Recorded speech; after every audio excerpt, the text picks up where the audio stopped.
Tremendous atmosphere here in Columbia. As always, Mike Elko knows what his team is getting into here tonight. A&M won the toss and deferred, so Jared Zirkle kicks off for the Aggies. And it's a touchback over the head of Juju McDowell. Here's Molly.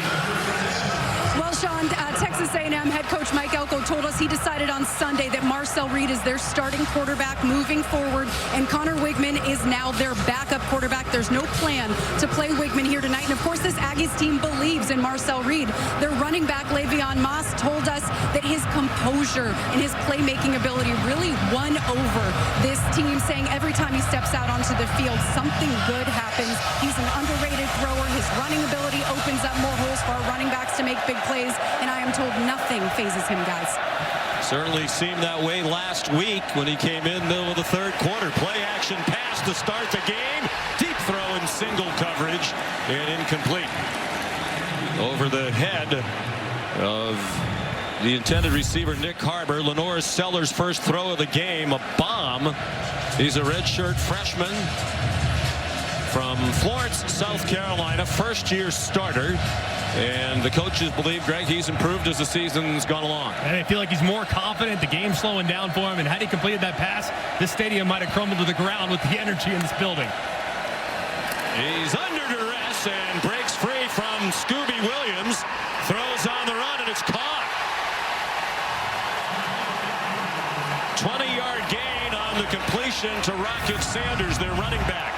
And they just blitz right up the middle. There's nobody that's accounting for the linebacker. That's number 0, Scooby Williams. You got to hit Lenore Sellers and bring him to the ground. His best attribute is his scrambling ability and keeping plays alive. Sellers tosses it out to Sanders with room on the corner. Across midfield and then belted down after an 8-yard gain. Hit hard by Marcus Radcliffe. One of their safeties, part of an excellent A&M defense, not just up front. They're giving up just 18.4 points per game. That's 19th in the country. They're an extremely physical group, but they're really good at all 3 levels. The defensive line's the headliner, but Mike Elko's linebackers and safeties have also really stepped up this season. It's a gain of 9 for Sanders. South Carolina off a bye week. Sanders has been banged up, recovering from a high ankle sprain. Sellers after the play fake. Zinged one over the head of his intended receiver, Mazio Bennett. They took a shot down the field on 2nd down and 1 with Dalton Brooks in coverage for the Aggies. And that's twice now where Texas A&M's missed Lenore Sellers in the backfield with an unblocked defender. And 3rd down's been a problem for South Carolina, and it's their biggest point of emphasis today. Staying in 3rd and manageable, like 3rd and 1s to 3rd and 3s, in that vicinity is great because they have their whole playbook available to them. Can run it or throw it with this down and distance. How about this formation? A triangle around Lenore Sellers. He handed it off to Raheem Sanders for a 3-yard gain and a South Carolina 1st down. South Carolina's offensive line has really struggled at times this year against great defensive fronts. 32 sacks given up. They've really struggled on 3rd down in obvious passing situations, so they got to do a great job of getting the ball out quickly and giving those guys different looks so they can't rush the passer with great ferocity. 5 receivers spread the field. That pass batted up in the air and it falls incomplete. Sanders tried a quick throw and it's knocked down by Shamar Stewart. If he's going to have a quick game throw, it's a good job by Stewart. Can't rush the passer, so stop, get your hand up and see if you can't knock the ball down. He does there. And now South Carolina in an unenviable 2nd and long. Run it now to make 3rd down more manageable. And they do run it with Sellers, who scampers out of bounds at the 40-yard line. They want a late hit on the South Carolina sideline. They won't get it. A 3-yard pickup, and here comes 3rd down and 7. He was actually out of bounds before he took the hit from Marcus Ratcliffe that the Gamecock fans sideline didn't like. Understandable on their sideline, but here 3rd down and 7, you might have 2 downs to get it. So you can run it here if you like the numbers inside, but it looks like man coverage across the board. 3rd down and 7, 4-man rush. Sellers took off running, slides down. He might not have gotten the first down with that slide. If he stayed on his feet for another step, he has the first down. But instead, it's going to be 4th down and 1. Potentially a big play there already. We've seen Sellers do this a couple times, not knowing where he's at, but young quarterbacks need to know. Don't slide on 3rd downs and touchdowns. And Shane Beamer's young quarterback there could have had the conversion. And Coach Beamer is going to go for it on 4th down.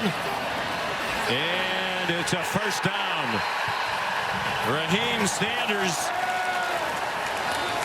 sturdy running back at 230 pounds, just put his head down and powered to the 32-yard line. It's going to be interesting watching Rocket Sanders throughout this game. Has been a little banged up this year. Injured his ankle early in the season. Hasn't had quite the same level of twitch. But the Carolina coaches tell us that he's as healthy as he's been all year. Sanders bounces outside. Certainly looks healthy on this opening drive. He got 9 more. Tackled by Dalton Brooks, their 2nd leading tackler for the season, behind only their defensive captain, the linebacker Torian York. You have to love this start from Dowell Loggins, the offensive coordinator for South Carolina, mixing up run pass, getting his quarterback comfortable, taking an early shot to get A&M thinking about it. It's been a great first drive. Oscar Adaway came in at running back, and he went in motion to the right. Empty backfield, design run, and it's Lenore Sellers on his way to the end zone. Touchdown, South Carolina.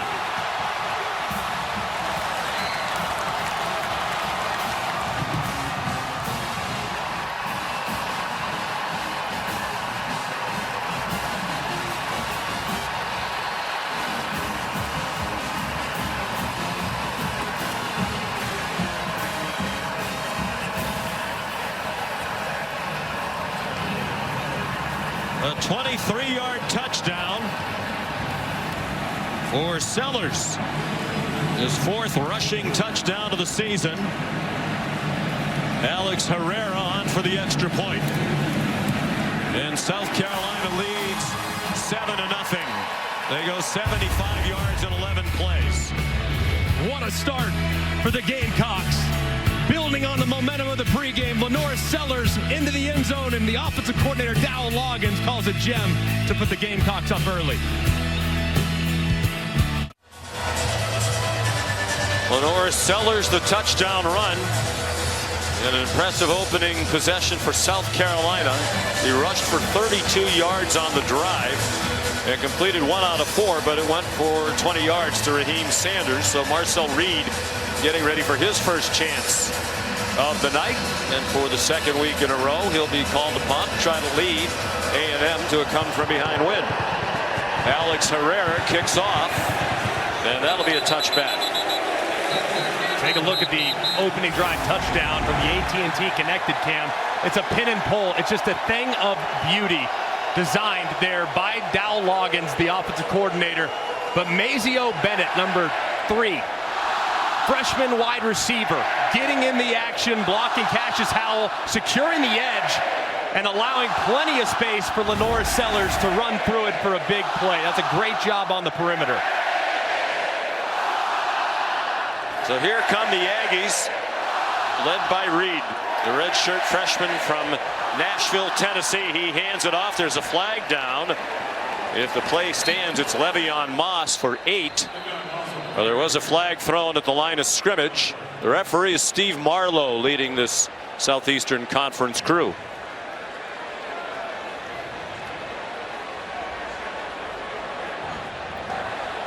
Offside.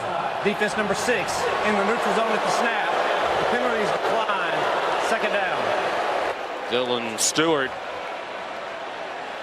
They got almost 9, so Mike Elko turned down the penalty.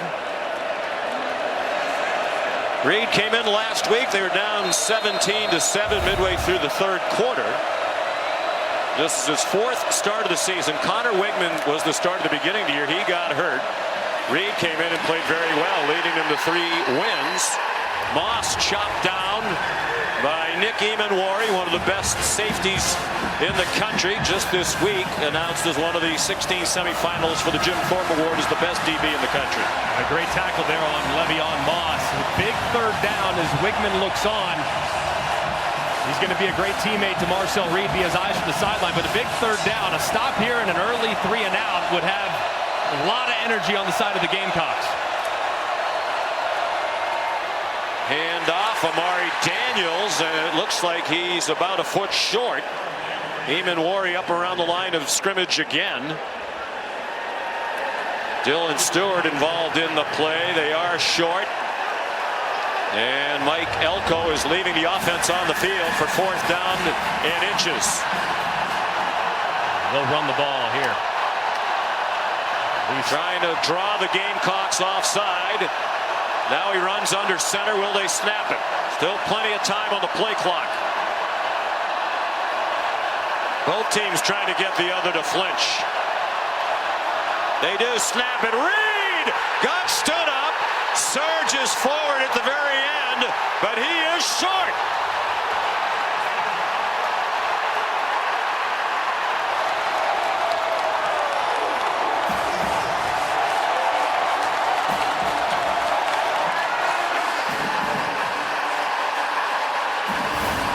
And what a stop by this defensive line, getting low, have guys going over the top, but I don't love the play call. Marcel Reed's 180 pounds, and you're trying to surge him forward into a grown man defense with seniors and fifth-year players across the board. Mike Elko looks on, but I think you hand it to your 220-pound running back who's averaging 4 yards after contact per carry. I don't like the play call there, but a great stop by South Carolina. And as Shane Beamer, the defensive coordinator Clayton White said for South Carolina, it's not just the ends. They are very stout in the middle of their defensive line as well. Play fake by Sellers. Takes the pass out into the flat to Sanders. And he rolls down inside the 20. Shane Beamer fired up out to pat his running back on the back after a 14-yard gain. Shane Beamer emphasized the importance of starting fast in this football game and getting his playmakers going. Lenore Sellers seeing the field well. He's playing fast, and Rocket Sanders off to a nice start. And movement on both sides. Looked like Scorton came across, and then Cason Henry moved at right tackle in response.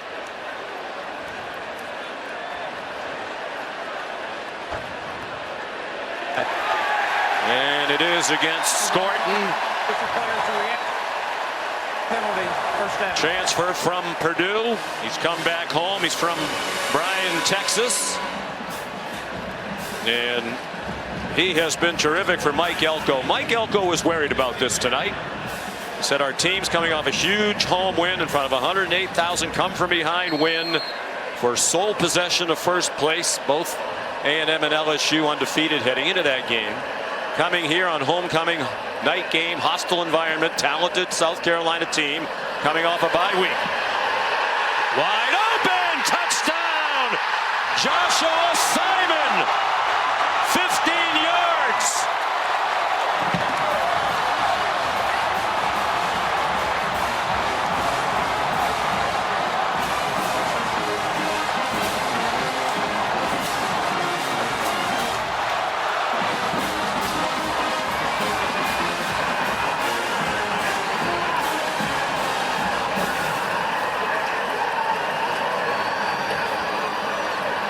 Simon's their leading receiver. He came in with just 20 catches. They're a team that does it primarily on the ground, and more specifically, they do it on defense, as they did to set up that possession on the 4th down stop. Herrera's extra point has made it 14-0. The big 4th down stop by South Carolina to force the 3 and out, gives the offense the short field. They pay it off with another great throw by Lenore Sellers as hockey is rolling here in Columbia. Capital One cardholders can get their own rewarding performance when they redeem their credit card rewards for tickets to exclusive events and experiences on Capital One Entertainment. Scan the code on the screen to learn more. Capital One, what's in your wallet? Taco Bell Live Moss student section going crazy all season long. Student sections around the country competing to be the Taco Bell Live Moss student section of the year. Download the Taco Bell app to learn more. 2 weeks ago in their last game in Norman, Oklahoma, they raced out to a 21-0 lead. Carried by the defense, they scored 2 defensive touchdowns. Complimentary football tonight for the Gamecocks out of the gate, but a long way to go. Fair catch made by Isaiah Williams. Time for the Modelo playbook. The Aggies a heavy man coverage team, and you know what beats man coverage? Misdirection, tight ends, and running backs. Well, this time, misdirection. They fake the handoff inside, rolls Sellers to his right, throws a fadeaway jumper, and you get a tight end working against Torin York, the linebacker, and he's wide open in the back of the end zone. Just a thing of beauty with the design from Dow Loggins. And this offense is clicking in high gear, picking up right where they left off. Second possession for Texas A&M. They were stopped on 4th down and inches. Reed managed to get it off at the last moment. Le'Veon Moss rolls out near the 45-yard line, and he is hurt. He got hit hard at the end of the play by DQ Smith. It's a 20-yard game, but a lot of concern over there on that A&M sideline as their outstanding running back, who is extremely tough, is not getting up. 14-0 South Carolina, first quarter. Texas A&M running back Le'Veon Moss couldn't put any weight on his right leg. He had to be helped to the injury tent. Head coach Mike Elko went and checked on him. I'll update you on his status, but they are looking at a right knee injury in there. And Moss told me he cares so much about this team and said, my mentality is the only way I'm leaving the field is on a stretcher. I'll let you know more as soon as I have information, guys. And they're a little thin at running back. They lost Reuben Owens to a foot injury in training camp in August. He was in a battle with Moss to be their lead running back. They envisioned that they'd be a great 1-2 punch. Marcel Reed takes off running, and he got 8 to advance into Gamecock territory, where Bam Martin Scott made the stop. This Texas A&M team has battled adversity all season long as far as injuries are concerned. For the next man up type of approach, but Le'Veon Moss has been their MVP, so that one hurts a little more than really any other. Facing their largest deficit of the season, the A&M Aggies. Damari Daniels, the running back, he'll be the featured back now. He's been a 1A behind Moss this year. He was their leading rusher last season in a 7-6 season under Jimbo Fisher in his 6th and last year as head coach of the Aggies. And he's stacked up for no gain. Bam Martin Scott in there again, a 6th-year senior out of Fort Wayne, Indiana, on a team loaded with veterans. They have 37 players on the South Carolina team who are seniors, either 4th, 5th, or 6th year. They have a lot of leadership on that side of the ball, and they have a lot of things to account for in this game. They have to tackle well in the open field, and that's been a great start for them. Reed tackled from behind after a 2-yard gain. Kyle Kennard made the play. The transfer from Georgia Tech, who's had a fabulous first season here in South Carolina. 3rd down and 8. And this is what you want to avoid if you're an offensive coordinator calling Klein. Obvious passing situation. These 2 edge rushers, Kyle Kennard up top, and number 6, Dylan Stewart, the fastest edge rushers in the Southeastern Conference and arguably the country. And they'll be breathing fire off the edge here. Reed ran all over. There's a flinch on the right end of the offensive line. Demetrius Crown over the right tackle. That'll make it 3rd down and 13. Reed is not just a runner. Matter of fact, in those previous 3 starts he mentioned earlier, he threw 2 touchdown passes in each of them. And who can blame number 78, Crowdover, getting a head start, working against Dylan Stewart. But here I would anticipate something conservative from Colin Klein. I mean, 3rd and forever, you can't make a big mistake with your young quarterback. Let's see if they just go quarterback draw. Reed's thrown only 1 pass so far. He takes off running. They rushed right by him. Reed still with work to do. He's out of bounds short of the line to gain by 2 yards. Knocked out by O'Donnell Fortune, but it makes it a much more manageable 4th down should Mike Elko choose to go for it, but he's not going to after they got stuffed on 4th and inches in their own territory. He sends the field goal team out. You like that decision? I don't love it. I mean, don't get me wrong. You can get short, you're in trouble, so you got to kind of stop the bleeding. But 4th and 2, man, with a run team that can push you off the ball, I'd go for it. Trust the O-line. 52-yarder for the veteran Randy Bond. It would match his career long. He got plenty of it, and they're on the board with room to spare right into the All-State field goal nets. He's a terrific kicker now, 15 out of 17 on this season. Probably just sensing that if they get stopped again, this place is going to absolutely come unglued. So just opting to just take the points there, make your offense a young offensive coach, a young quarterback, and allowing them to kind of stop the bleeding, so you speak. And Le'Veon Moss not available to them, who might be the call on 4th down and short. Here's our SEC on ABC college football schedule next Saturday. It'll start at noon. Texas Idol this week back in action at home against Florida, which gave Georgia all good handle today.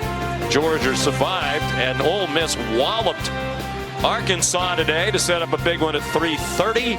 And they cap it at 7 o'clock. Alabama and LSU. All 3 games also available on the ESPN app, so you can watch anywhere.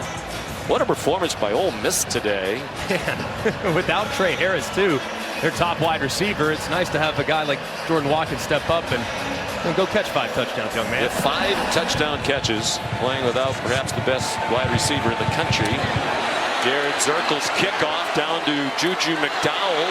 They faked a reverse, and McDowell's down near the 30-yard line with a 28-yard return for Shane Beamer.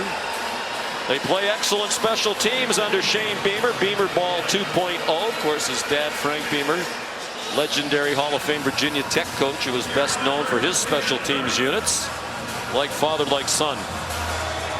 The team really has improved under Shane Beamer these last few years. They've really played their best football at the end of the season.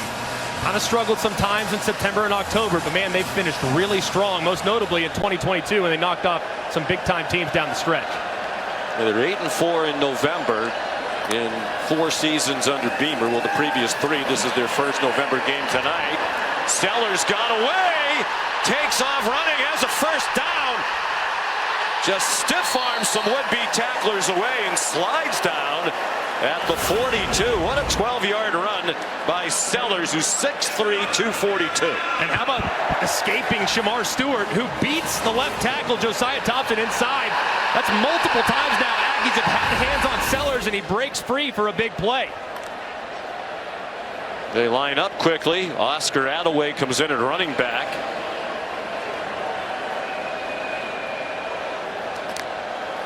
Under 4.5 to go, first quarter, 14-3, South Carolina. Attaway knocked down at the 45, a gain of 3. Another tackle for Marcus Ratcliffe, the transfer from San Diego State. One of the reasons for the improvement for A&M this season. Mike Elko did a terrific job with his staff in the transfer portal. They brought in 26 players out of the portal. 6 on defense that are all starting for him, and 7 that are heavily used in their rotation. Out of the pistol now. Play fake, and Sellers pass too high. Over the head of Nick Harbor. This is a big down here for Texas A&M's defense.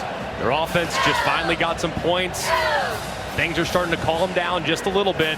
To get the ball back to Marcel Reed and company could be massive here, and 3rd and long, expect to see some exotics and some man coverage underneath. Add away the running back. Looks like they're setting up a screen. They let the Aggies penetrate, and they still rally to knock down Gage Larvidan. Bryce Anderson, one of the veterans in their secondary, junior from Beaumont, Texas, playing in his 31st career game for A&M.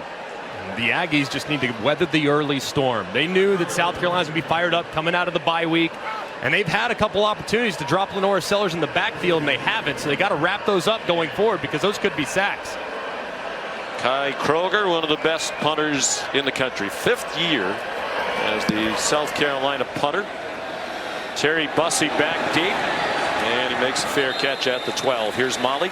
Aggies running back Le'Veon Moss still in the injury tent, being evaluated for a right knee injury, and Aggies players very concerned. Marcel Reed walked off the field and right to the injury tent to check on him.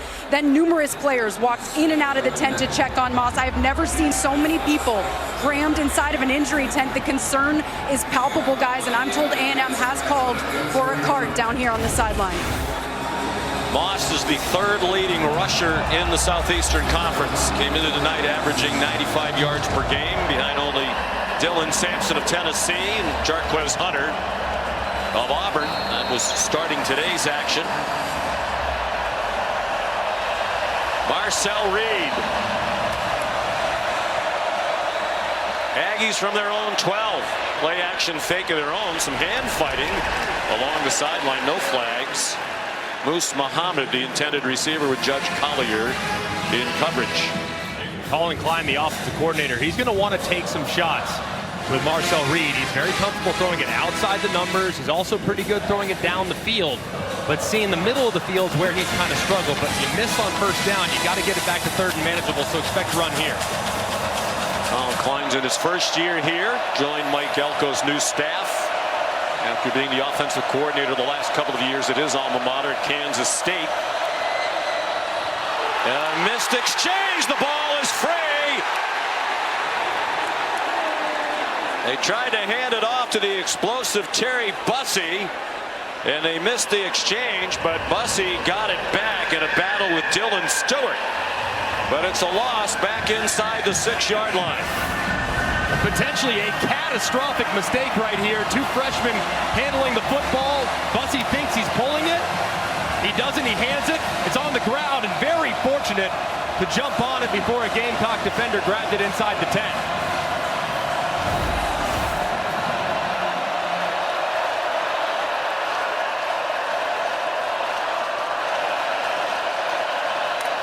Third down and 15. Reed can't find anybody. There's a flag thrown as he runs out of bounds at the 13. Flag thrown behind him after a 6-yard gain.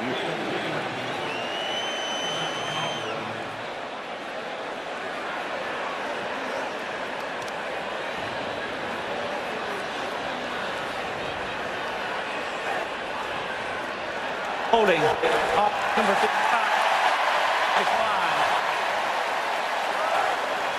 Armaji Reed Adams called for it, the right guard. It's an offensive line that's had to deal with some injuries this year. They lost Mark Nabu, their center, in the 1st game, out for the year with a torn ACL. This is their 2nd game without their excellent left guard, Chase Basanis. The freshman TJ Shanahan has stepped in for him. So Tyler White will punt.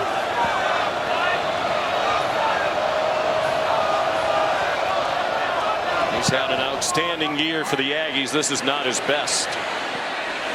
Hits near midfield and goes out of bounds at the 47 of South Carolina. 40-yard punt. Sean McDonough, Greg McElroy, rollicking start for the homecoming crowd here in Columbia on a gorgeous night, 70 degrees in the capital of South Carolina. And what a start for the Gamecocks, picking up right where they left off in their last game 2 weeks ago, and they hammered Oklahoma. Yeah, the defense has really done a good job of creating a little bit of an edge. Feels like A&M settling in just a little bit on defense, but my goodness, those first couple possessions, they gave this A&M defense so many different looks. Rollouts, sprint outs, inside runs, outside runs, screens. Let's see if they can kind of keep them guessing throughout the game. Their offensive numbers aren't great. Raheem Sanders, the ball carrier, but it's very much a program that believes in complementary football at all three phases. And Dow Loggins said last week we were ahead 32-3 at the half. All we wanted to do is make sure we didn't turn it over against an Oklahoma team that has really struggled to score all season long. So they played it very close to the vest. You know, sometimes that's frustrating for offensive coordinators who want to put up numbers. Bad pitch. Good catch by Sanders. There's a flag down. He's down for loss. Bryce Anderson up from the secondary to lead the way. Loss of 2. And now Mike Elko with a decision to make. He turns it down. It'll be 3rd down at about 12, and that's what he's going to do.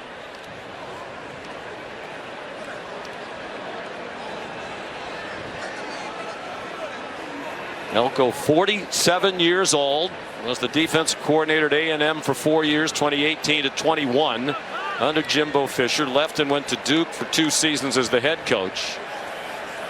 Terrific job there. ACC Coach of the Year in 2022. When they won 9 games. What a job he's done, and really just changing the culture, getting buy-in, and the attention to detailed approach. So 3rd down and 10. Here's a blitz. They got it off to Sanders. A missed tackle, and off he goes. The ball's out at the end, and A&M has it. B.J. Mays wound up with the football. There's also a flag down in the middle of the field near where the play ended. Will Lee popped it out, and Mays recovered. Mays helped turn that game around last week against LSU with 2 interceptions. The first he returned to the 8-yard line to set up the first possession for Marcel Reed at quarterback when he scored from those 8 yards out. Is recovered by the defense. A personal foul, unnecessary roughness, number 5 for Texas A&M. Obviously, Steve Marlowe's microphone is having some difficulties. Shamar Turner called for the personal foul, but the turnover stands. And blitz against any type of screen is trouble for the defense. Rocket Sanders gets out, but how about Will Lee, the corner, coming in, swiping at it with his right hand, punching it out. Great job there. And there's the transfer from UAB, Mays, there to pick it up, and they're going to get Shamar Turner late, who came over and hit unnecessarily at the end of the play. Hit Kamar Bell, one of the offensive linemen for South Carolina. A takeaway for the A&M defense. Quick slant. Great one-handed grab by Jabri Barber. And a first down with a 12-yard pickup. What a terrific catch by Barber, transfer from Troy. Feels like his role in this offense is going to continue to grow. He was injured at the start of the year. Come back from a foot injury. Nice throw by Reed. On target again to Barber. And he's knocked down at the 48. 30 seconds to go in the quarter. 15 more on the completion to Barber. I like using a little tempo right here. Kind of see if you can jolt your offense to life a little bit by speeding things up.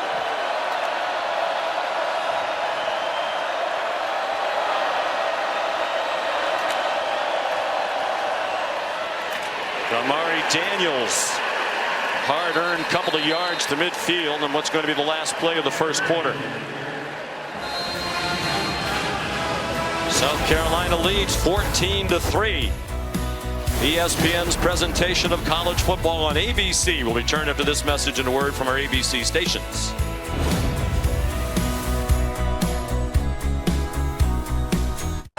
Coach, a strong start for your offense, huge 4th down stop, but a momentum change with that fumble. What does your team need to continue to do here? Yeah, we got to get a stop here on defense. Obviously, great start, us converting a 4th and 1, stopping them on a 4th and 1 as well. But, you know, this team's great at taking the ball away. We knew that going into this. We got to get some takeaways ourselves and you know, disappointing those last 2 drives offensively. A lot of just hurting ourselves more so than them. Thank you, Coach. Thank you. He's right about A&M during this 7-game winning streak. They're +9 in the turnover margin, best in the conference during that span. Marcel Reed, beautiful play. Cyrus Allen ran open and caught it. He's out of bounds. With a first down to the 29-yard line, a 22-yard completion. If I were A&M, I'd be going fast. It looked like Allen kind of bobbled it as he was going out of bounds, so I'd call it quickly before they have a chance to take a peek.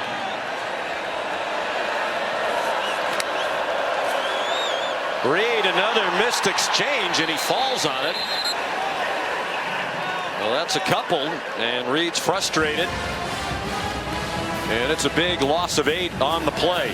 This has been a handful of mistakes already. 2 between running backs and Reed in just a simple exchange. I mean, they got to calm things down a little bit here. I know it's a hectic environment. I know it's hostile, but big mistakes getting behind the chains is not a good recipe against this defense.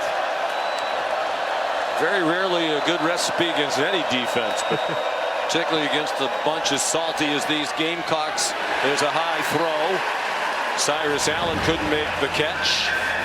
And again, they're not just the defensive line either. Talented linebackers and a veteran group in the secondary as well. 4 out of 6 passing for 69 yards for Reed.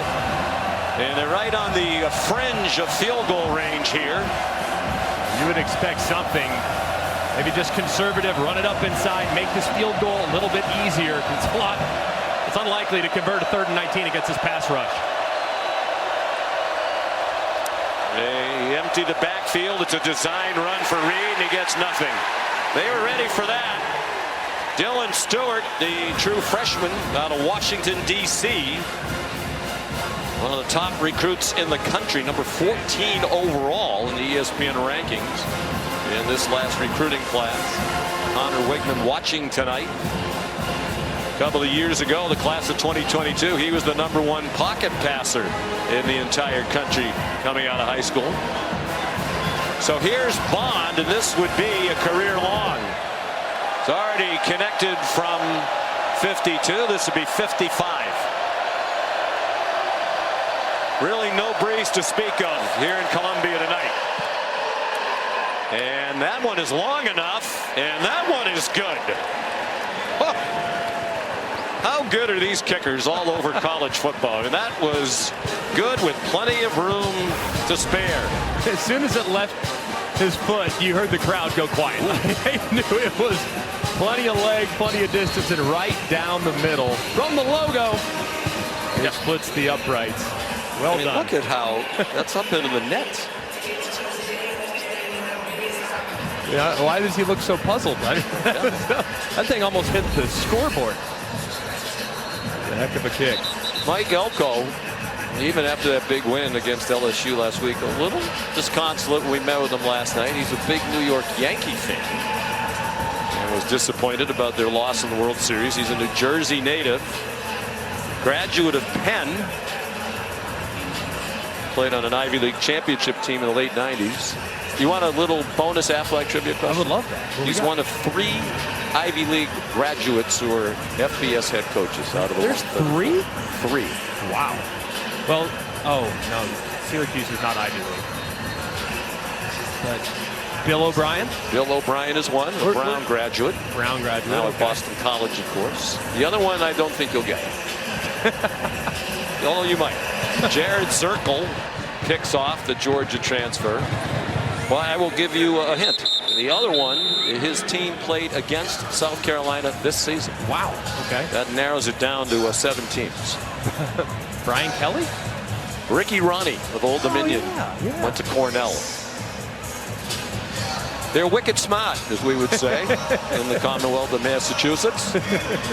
I'll tell you what, man, Mike Elko, too, I'm just embracing the culture, leaning into the Aggie way. And what a great hire. It's a great hire. Yeah, he's such a good coach, made his name on defense. He'd been at A&M, understands the situation.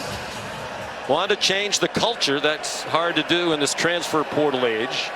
So I knew he had a lot of good players. Everybody knows how well A&M has recruited in recent years. Blitz right up the middle.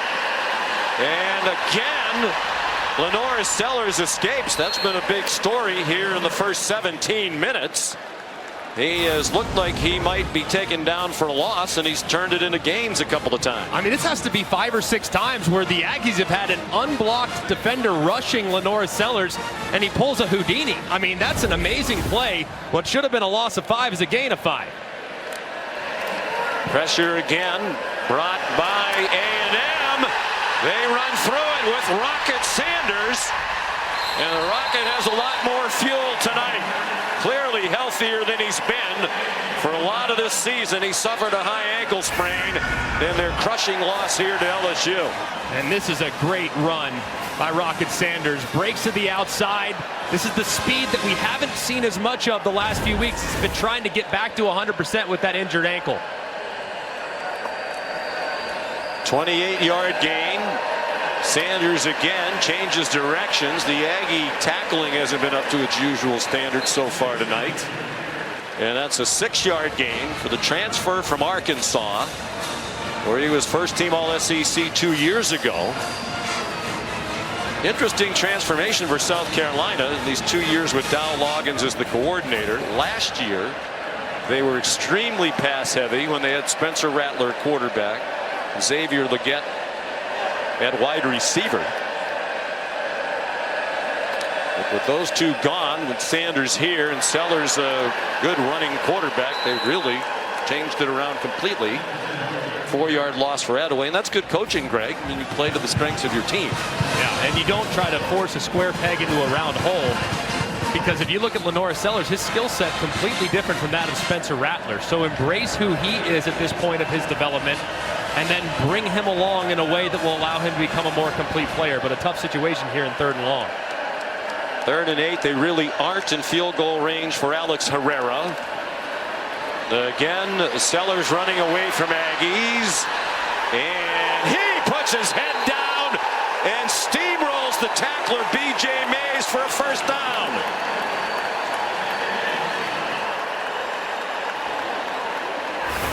Well, a little earlier, he slid on 3rd down. This time he takes the coaching, and from the progressive pylon can you see him lower the shoulder, and at 240 pounds, there's no way B.J. Mays is winning that battle with a full head of steam. Mays is 195. Watch out for the shot play right here from Dow Loggins to see if they throw it downfield. Sellers particularly strong in the lower body. This is a design run. He gets outside, has another first down, then gets knocked down out of bounds, and the flags fly. He got the first down with the run, and they'll tack on some more with the penalty. Will Lee guilty of the late hit.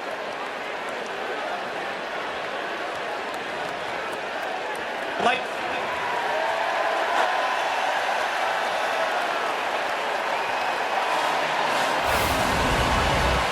And just the exact same play that we saw earlier from Lenore Sellers that he scored the opening touchdown on. Just pin and pull, receivers blocking down, offensive lineman getting out in front, Lenore Sellers at the end. Will Lee hitting him, and a little bit of gamesmanship, a little sell there, but a frustrating play there from Elko as his defense makes a mistake. 73 yards rushing for Sellers. They try it again, and the Aggies didn't let him turn in the corner. Shoved out of bounds by Solomon DeShields, a backup linebacker. Under 10 minutes to go in the half. South Carolina in the red zone. I mean, they are not one that wants to take a ton of chances throwing it this part of the field. I mean, they're a running football team, and when the field condenses, it's very difficult to throw it. So anticipate them continue to lean on the ground. Sellers, end zone, low throw. Trying to get it to the tight end, Joshua Simon. It looked like he had a step. But the pass was incomplete. Torian York had the coverage. And this was a nice throw by Lenore Sellers. You kind of protect the receiver when you throw it low in the end zone. Sometimes you want to throw it high over the top of defenders, but when there's nobody in front, you protect him. He grasps it as he goes to the ground. Should have been caught. Should have absolutely been caught. That's a little low, but not that low. Actually, as you said, in a good spot. I think it's avoid an interception. It was the first pass on this drive. They had run 7 straight running plays. An A&M blitz. Sellers eludes it again and got inside the line of scrimmage, picked up a yard, and that's all. Nick Scorton made the tackle. 4th down and goal with this far to go. From the 7-yard line, Shane Beamer will send on Alex Herrera. And that was a tough 2-play sequence as Beamer goes right over to his tight end Simon, tells him, hey man, we're going to keep throwing it in your direction. We know you're going to make those plays for us, but that was a big mistake there on the drop. And they've had some close calls against ranked teams. Herrera from 25 yards from the right hash mark, Kai Kroger the holder. And it's 17-6. And you can't miss opportunities like that to score a touchdown when you're playing number 10 in the country. Kevin Nagani in studio. Time now for our Dr. Pepper Fansville studio update. Let's go to Knoxville. Uh-oh, Tennessee. Kentucky's Brock Vandergrift to Josh Caddis. It's the first score of the game. Wildcats up 7-0 against the Volunteers early in the second quarter on the SEC Network. Sean, Greg, back to you. All right, thank you. Slow starting Tennessee team week after week. The Kentucky team has looked terrible the last couple weeks, so any given Saturday in the SEC. Kai Kroger kicked it out of the air. They didn't put the ball on a tee, and he pulled it out of bounds. That is certainly not what Shane Beamer was hoping for when he decided to not go with Herrera. I think he wanted a directional kick by the terrific punter Kroger. Herrera's not a touchback man. Free kick out of bounds, 39, kicking team. The ball would be placed at the 35-yard line, first down. And Shane Beamer frustrated. Special teams been good this year, but not up to their usual standard. It's a drop kick kickoff out of bounds. Remember, I mean, they did the drop kick onside kick against Alabama, so maybe just a little gamesmanship there, but that was poorly executed. E.J. Smith running back now. Le'Veon Moss taken to the dressing room on a cart. Looked to be a significant leg injury. Bam Martin Scott made the tackle on Smith. Texas A&M just needs to stay committed to running the football. The offensive line, they tend to get better as the game goes along, so don't abandon it by any stretch. Just continue to pound away with some time-extending drives. Reed pulled it back through a bit of a knuckleball caught by Terry Bussey for a 7-yard gain. Electric freshman, highly recruited, and the coaches told us last night he could play anywhere. He could play just about anywhere on offense. He could play anywhere on defense. They're 0 out of 4 on 3rd down. This is 3rd down and 1. Amari Daniels back in at running back. Marcel Reed now 5 for 7, passing for 76. Daniels, first down and much more. He may go. Amari Daniels, touchdown. 56 yards.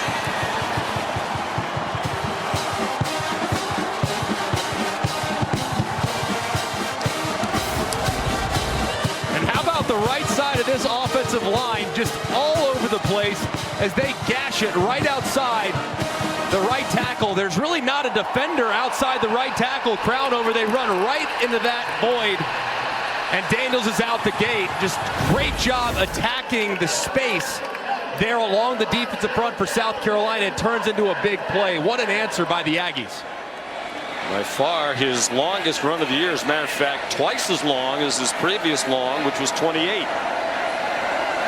For as much as it seems as though everything's gone South Carolina's way, their lead is now 4 points after the extra point by Randy Bond. Amari Daniels, the junior from Miami, tells this homecoming crowd to pipe down.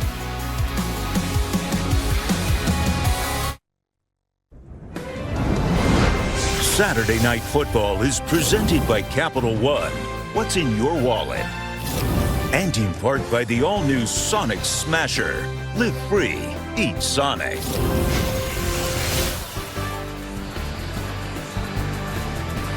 You're watching the SEC on ABC. 11th meeting all time between these now SEC rivals, Texas A&M and South Carolina. They played every year since 2014. Of course, A&M joined the conference in 2012. And the Aggies have dominated. They won 9 of the previous 10. The only South Carolina win was here 2 years ago, and Xavier Leggett returned the opening kickoff for a touchdown. That is the worst record for South Carolina against any team that they've played more than 5 times. Jared Zirkle's kickoff is another touchback. Here's our player check-in presented by Allstate. The Aggies have been bringing the heat. Lenore Sellers been under pressure on more than half of his dropbacks tonight. The problem is the Aggies can't close the deal. Lenore Sellers been amazing extending plays.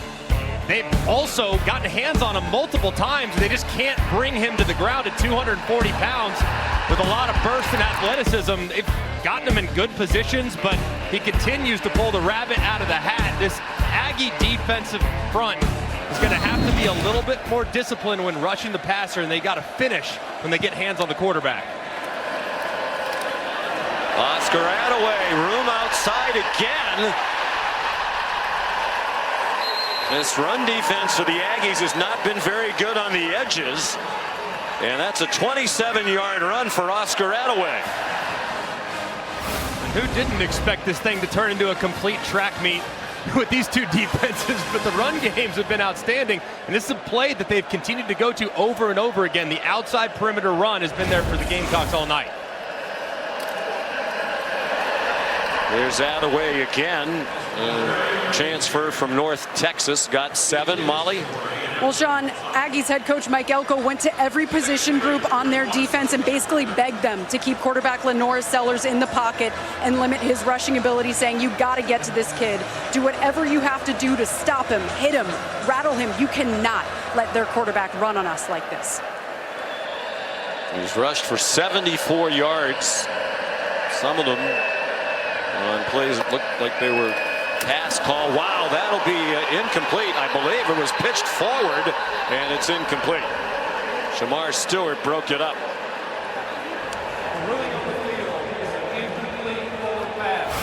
Third down. And that's one of the reasons why you run the play like that. In case this happens, it is just an incomplete pass. If you need an example of just how powerful Shamar Stewart is, I mean, he just hit Jared Brown. I think Jared Brown flew 10 yards. It seemed like just so big and physical up the field, but fortunate incompletion there for South Carolina. Jared Brown battling back from injury. They do think they can get some playmaking from the wide receiver position out of him. They're ordinary at that position. Another big hit. Boy, Brown might want to go back on the injured situation after those 2 plays. He got planted by Will Lee, and it's a hard-earned 1 yard for Brown. He has to go underneath his receiver that's trying to set the pick for him, and he's dropped short. But 4th down here. 4th and 2. I think you run your quarterback. I mean, Lenore Sellers at 240 pounds. I think you got to stay aggressive. You've run the ball well all night. I'd run Lenore Sellers on the perimeter. ESPN Analytics says go for it. I think they're going to run it down, use the timeout, and talk about the play call. Because the microphone into his helmet gets shut off at 15 seconds. There was nobody over there signaling any plays. So a timeout. We'll see what Shane Beamer elects to do. They were once up 14-0.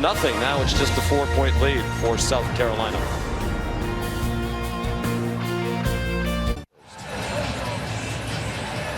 Back in Columbia, South Carolina, 5.5 to go till halftime.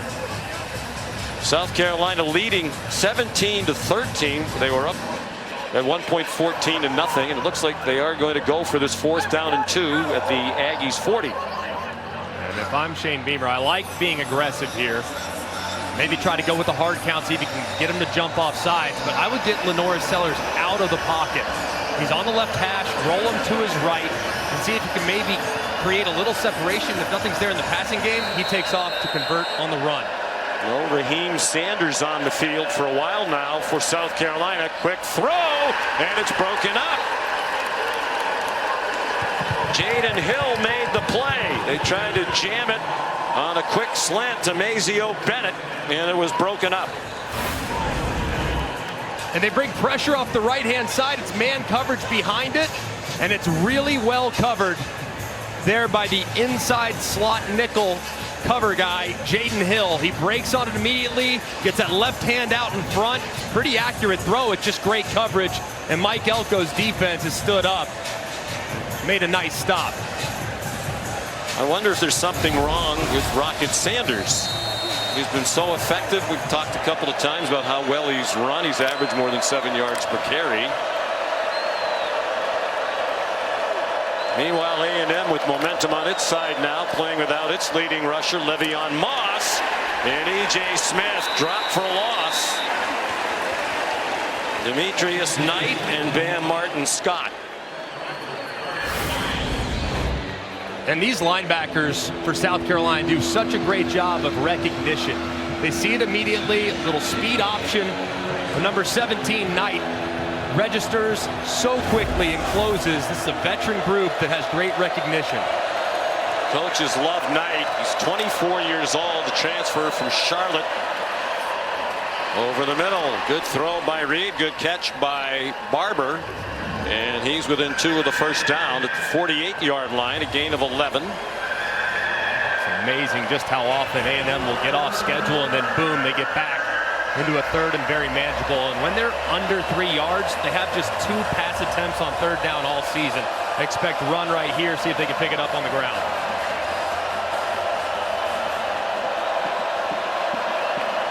Amari Daniels, the running back. They're just 1 for 5 on third down. Design throw, and a man breaking wide open. Trey Watson, one of their tight ends, chopped down by O'Donnell Fortune, but a 15-yard gain, and they go to the Gamecock 38. And there's your tendency breaker right there. Just 2 pass attempts on third and 3 or less all season. This time they drop back. You see South Carolina in blitz coverage. So many guys up near the line of scrimmage anticipating run. They throw it to Watson. He's out the back door for a nice conversion. Just his 8th catch of the year, another transfer. He's from Fresno State. Reed, cool as usual, even when they got rattled by South Carolina right out of the gate with those 2 quick scores, and now he scampers inside the 20. A 20-yard gain for Marcel Reed with his parents here tonight. That's his dad, Roderick, who spent 11 years as the head coach at Tennessee State, his mom, Tamika. Isn't it just amazing to see an offense that was in a hole last week against a great LSU team? Reed goes in, they weather the storm, and they just climb their way back in. For a team that's so run-oriented, to see how they battle back from deficits is truly amazing. Amari Daniels, the running back, poised to take the lead. The Aggies late in the half, and that one's batted down. And that's a good thing for South Carolina, because it looked like Jabri Barber was breaking free on a slant. DQ Smith got in the way. And DQ Smith, a great job there, timing his jump. That ball was going to be a touchdown if it gets through that line of defenders. And DQ Smith going up at 6'1", knocking it down and stopping the touchdown. Reed 7 out of 10 passing for 101. He's rushed 8 times for 39. He keeps it. He bounces outside and goes out of bounds. Looked to be just short of the line to gain. Demetrius Knight there for South Carolina. It's a 9-yard gain. It'll be 3rd down and 1 as we look at it from the progressive pylon cam. Yeah, just out of bounds, a little bit short of the line to gain, but you now have 2 downs to get it if you're Texas A&M's offensive line, and they're really starting to run the ball great here as the end of the half approaches. This has the feel of they're going to use a timeout as the play clock goes to 5. And Mike Elko will use a timeout, his first. Texas A&M, first of the half, 30-second timeout.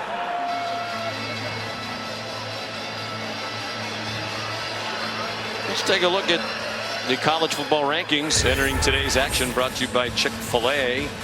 Oregon #1, An easy win at Michigan. Boy, Georgia really struggled with Florida, pulled away late. And the Big Ten battle in Happy Valley won by Ohio State. And that Miami score, I mean, I know they won comfortably when you look at it at the end, but that game was a battle for a vast majority. They pulled away late as well. There's a lot of teams that might have good records. There's a lot of inconsistency in the sport this year, isn't it? Miami's having one of those years that feels like it's kind of charmed. You know, they hung on to beat Virginia Tech. There was that play at the very end of the game. They were way down at Cal, rallied to win. It's kind of feeling like it's one of those years for the Canes. They started 0 out of 5 on 3rd down. They're 2 for their last 2. This is 3rd down and 1. Amari Daniels, the running back. You're just joining us. Le'Veon Moss, their leading rusher, is out with an injury. They throw it to the end zone, trying to get it to Noah Thomas. And Bakari Swain had the coverage. Interesting call. Took a chance on 3rd down and 1, trying to get it to the 6'6" Noah Thomas, but now you put a lot of pressure on this 4th down. Yeah, I think that call was made with the 4th down decision already declared. They're going for it all the way, take a chance to your big receiver in the end zone. Now you get back to basic. I kind of would have liked run it ahead, get the 1st down. Sure. I'm an Aggie fan. Maybe you could steal one though against the 6'6" wide out. Get a fresh set of downs. Now you put a lot of heat on your team to get this. Amari Daniels, the running back, in the pistol. Reed keeps it, but there's a whistle. South Carolina called a timeout right before the snap.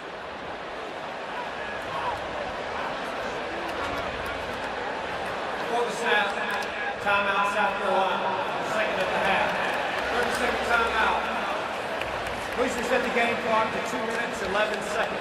It's a program here that could use a big win. They've lost 9 in a row to ranked teams. They really feel like they could be in the position A&M's in right now. Yeah. They had a 17-0 lead here early in the year against LSU, their 3rd game of the season. Sellers got hurt. The game changed. They still led late and lost it by 3. They haven't beaten a ranked team since they won at Clemson late in 2022. And then at Alabama, same deal. The lead early in the 4th quarter. Fell behind, had a chance to tie it on a 2-point play, didn't get it, then recovered the onside kick and went down and threw an interception. Yeah. So they feel like they could easily be sitting here at 6-1. And there's really only one game where they didn't play pretty well, and that was against Ole Miss, who just got their number early. But yeah, they got smoked. They've been in every game, and it's really a testament, given how young they are in certain spots, to see them in these games against high-level competition. Yeah, these are the kind you can need to win.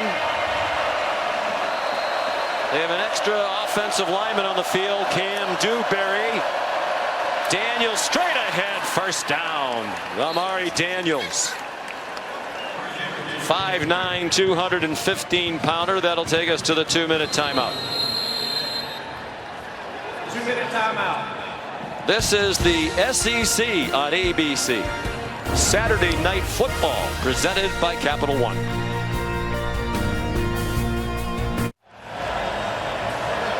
A couple of redshirt freshman quarterbacks handle themselves well tonight. A lot of Lenore Sellers damage done via improvisation. Marcel Reed led them from 17-7 down last week off the bench to a victory against LSU. They were down 14-0 here tonight. They're poised to take the lead. 1st and goal from the 7. 9th play of the drive. Started on their own 40. Amari Daniels down to the 2. What a big response here from A&M. I mean, this place was about to explode a couple drives in. They just weathered it. They forced the turnover, and it's been all Aggies really ever since. It's really impressive, and knowing, too, that they'll get the ball to start the 2nd half. A potentially significant sequence here for the Aggies.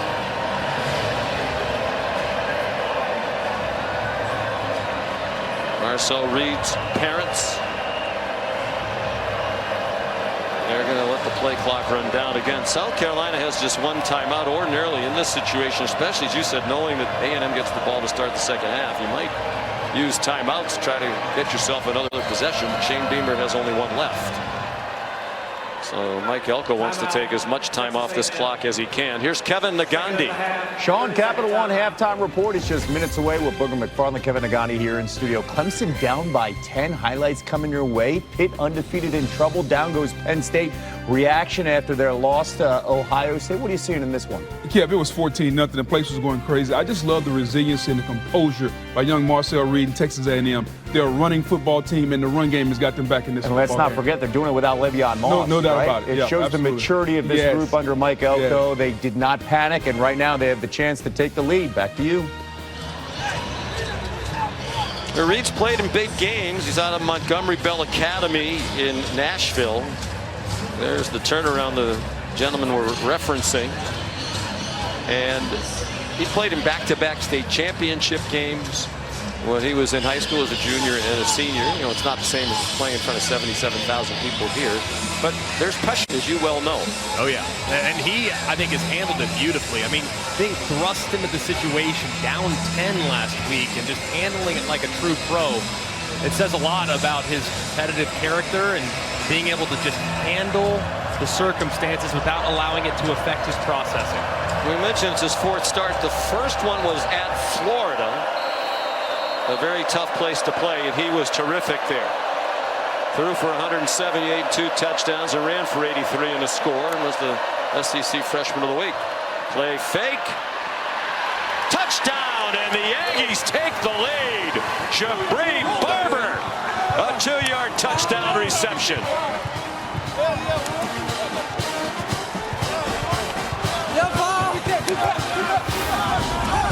And just great job here by Reed. You have full flow going from right to left. Reed drifts just a little bit, buys a little time, comes off of his first receiver and finds Barber as his number 2. That's great poise. We just talked about it. Being able to process quickly when the field condenses, it's so difficult. He goes from 1 to 2, no problem. A touchdown, and his parents have to be so proud of that throw, and the reaction tells you all you need to know. Randy Bond, the extra point, and this place is very quiet now. Jabri Barber injured at the start of the year. Did not play in that loss to Notre Dame. He's the difference maker when healthy. He had a Liz Frank foot injury. ESPN's NFL Countdown. They have you covered for week 9 in the NFL. The Sunday crew starts at 10 a.m. Then SVP and the Monday night crew get started at 6 p.m. live from Arrowhead Stadium. Both shows are on the ESPN app. The game is Tampa Bay against the Kansas City Chiefs. Kansas City undefeated. Peyton and Eli will be on ESPN2 Monday night. The Chiefs, the only undefeated team remaining in the NFL.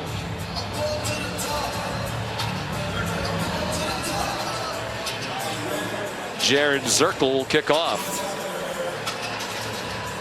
Juju McDowell back deep.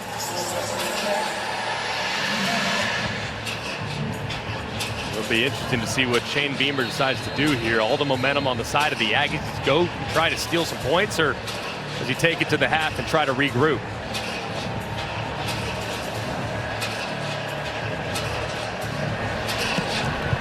And Zirkle's kick will be a touchback.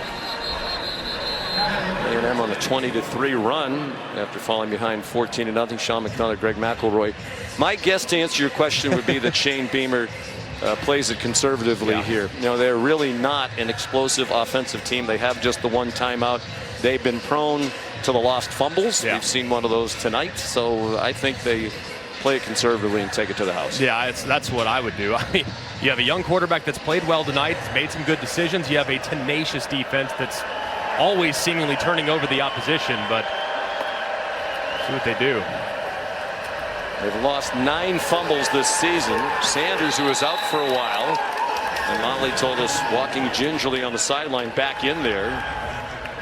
He lost 1, and the clock stops as he went out of bounds. I'm Shane Beamer. I would tell everybody don't go out of bounds because they have a timeout here. They could potentially steal a possession. Get down in bounds if you're going to go down. Lenore Sellers throwing a deep ball. And that one is nearly intercepted. There's a flag now. He's trying to get it to Nick Harbor. Dalton Brooks was closest to it. There's a flag back behind the line of scrimmage.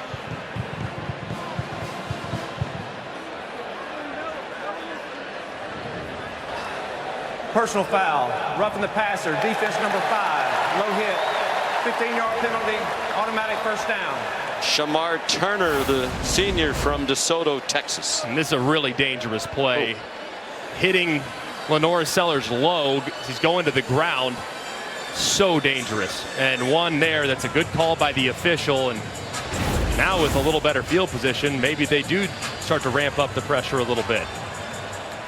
It's been one of the negatives for A&M in this terrific start to the year. They're a heavily penalized team, 69 penalty yards per game, 115th in the country. Throw and a catch, and now they might pick up the tempo here. Nice diving catch by Mazio Bennett. They're almost to midfield. Clock running, 43 seconds. One timeout for each team. Sellers bounced off a couple of hits and managed to get out of bounds. Herrera's long field goal is 46.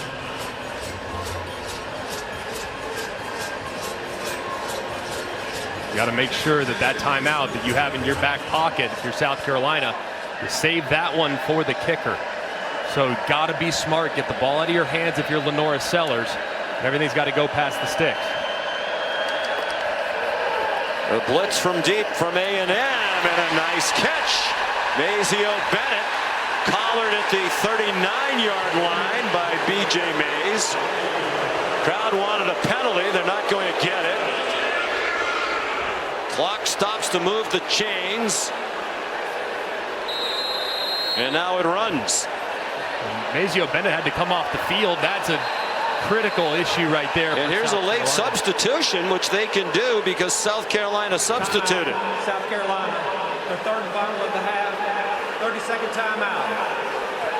And that was just unlucky for Shane Beamer, who has to spend that third timeout. Mazio Bennett a little shaken up after the play, and he's struggling. It's a great catch, but he's dropped down, and you see that right ankle kind of get rolled up on. Well, it was the tackle around the head, I think, that got the attention of the crowd, and then a little head slap there at the end. And he had to come off the field, and because they substituted, A&M had to be given the opportunity to substitute. Bennett's their leading receiver among their wide receiver group. Their leading receiver overall is Joshua Simon. Let's bring in Bill Lamagnier. Bill, did you see anything wrong there on the tackle on Bennett? You know, the contact, the hand up around the head is not a foul, but the slap he made afterwards, that one was totally unnecessary. Now, him going off the field as if he'd have gone off as an injured player, you would have had the potential for a 10-second runoff. So doing the substitute saved one of their timeouts. They had to call it anyways, though, but they could have. That was just unfortunate because you want to save that timeout for the end. But the slap there that Bill referenced, I mean, that needs to be flagged. That's one that probably should have been, and then they'd be in field goal range, which totally changes the operation. And now they've used their last timeout. They've lost their most productive wide receiver. Again, the rush goes past Sellers. He goes out of bounds in what is now borderline field goal range. Would be about 53 yards from there. The longest attempt for Herrera is 51. That was late in the game at Alabama, and he missed it. Just can't take a sack here. It's the one thing you can't do if you're the quarterback. Ball's got to get out, even if it's incomplete. Still live to play third down. And they need to get out of bounds or get past the chains to get a first down and stop the clock and maybe spike it. He is stripped of the ball. It is picked up by A&M. There is a flag down. Cassius Howell runs it back to the 33-yard line. He knocked it out and picked it up, but there's a flag in the secondary. Back at the 21-yard line, the other end of the field.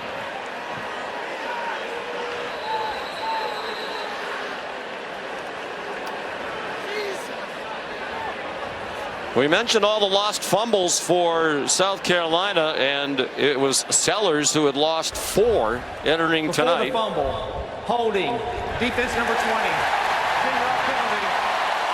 What a huge break for the Gamecocks. B.J. Mays called for their 6th penalty. South Carolina's not had one assessed. And B.J. Mays grabs the shoulder pad as Nick Harbor's trying to work on the out route. It's an easy call, but he's bailed out. This was potentially an enormous turn of events, but that was a pretty easy call as you saw number 7, Larbadan, taking off to the outside, and he was grabbed by Mays around the collar. Well, with 8 seconds left and no timeouts, Shane Beamer isn't going to run the risk of a problem here. So he's going to give Herrera a chance to tie it. A 44-yard try, made one from 25. He's the first-year starting kicker in his 6th year in the program. Waited behind some terrific kickers. And that one has the Greg McElroy draw to tie the game. So with just one timeout, Shane Beamer elected to try to advance the ball down the field, and it paid off. Helped by that huge penalty for the hold against B.J. Mays. Now the hold against B.J. Mays and the roughing the passer on Shamar Turner. So 2 Aggie penalties results in great field position and the opportunity to steal some points before the half. That's a great job of taking advantage of the Aggies' mistakes. Well, they went 49 yards and 25 of them were penalty yards. So it's a 20-20 tie. That feels like a huge score for South Carolina to go in at the half tied. And it looks like they're going to abandon the drop kickoff. They're going to put Herrera back out there.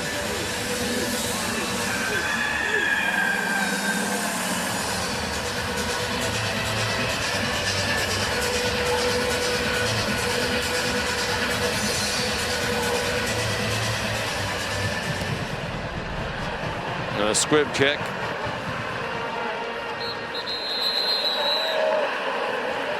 And there's still 1 second on the clock. Kick was handled by Solomon DeShields. Tuesday, the exclusive reveal of the first college football playoff top 25 rankings of the season. Reese, Greg. Yeah, we'll be there. And the guys will project a 12-team field of coaches' reactions, a live interview with the committee chairman, Michigan Athletic Director Ward Manuel. That's at 7 on ESPN and the app. There's nothing else going on Tuesday night, so I'm sure they'll get a huge audience. You'll watch for us, I would certainly will watch. Wonderful. Reed takes the knee. Very interesting first half here. And for all of the talk about the defensive lines, pretty high scoring half, 20 points apiece. 255 yards of offense for South Carolina. That's almost a game's worth. 222 for A&M. The 6 penalties really hurt Mike Elko's team. Here's Molly. Coach, a penalty kept South Carolina's drive alive to tie the game. What's your message in the locker room about what it'll take to win this? Yeah, a lot of focus, a lot more composure. We got to stop committing penalties and give them yards. We got to tackle better.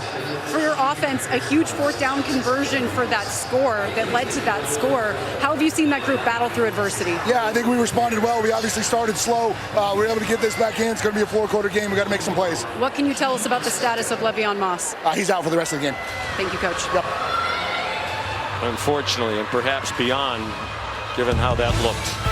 Tied at 20 at the half. We'll send you to the Capital One halftime report after this message and a word from our ABC stations.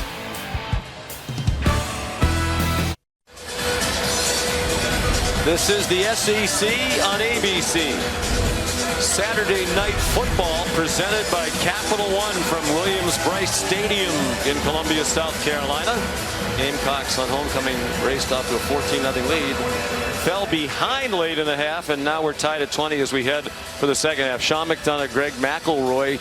That had to feel like a win to go into the half tied if you're Texas A&M. There were a lot of things that went wrong for them in that first half. Yeah, I mean, it was all Gamecocks early, and it could have spiraled out of control, but they kind of weathered the storm, and then they really answered. But a lot of self-inflicted mistakes. 6 penalties, 58 yards that led to South Carolina points, and so many different times they had Lenora Sellers in the backfield wrapped up with defenders all over them, and they couldn't finish. So if you're A&M, you got to feel pretty optimistic with your offense on the field to start the second half, given the missed opportunities in the first. Lenora Sellers had 11 carries for South Carolina, their quarterback. 7 of them were on scrambles when he was pressured and took off running. They pressured him, they just couldn't sack him, keep him in the pocket. A kickoff returned by Terry Bussey across the 20-yard line. Here's Molly McGrath.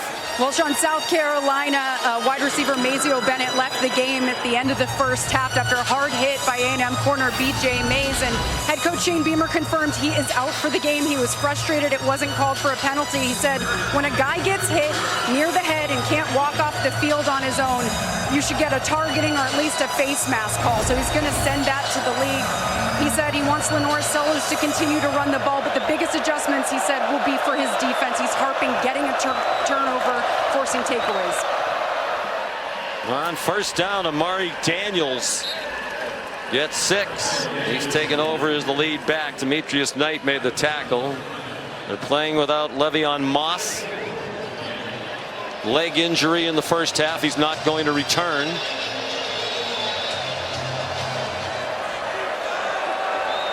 Daniels has done very well. He's averaged 9.5 per carry. He's rushed for 76 yards. Bell trying to imitate Lenora Sellers and take off running when pressured, but he got tripped up for no gain. Here's Moss back on the sideline. Just hated for that young man. It's been so important to this team, and a big third down to start the second half.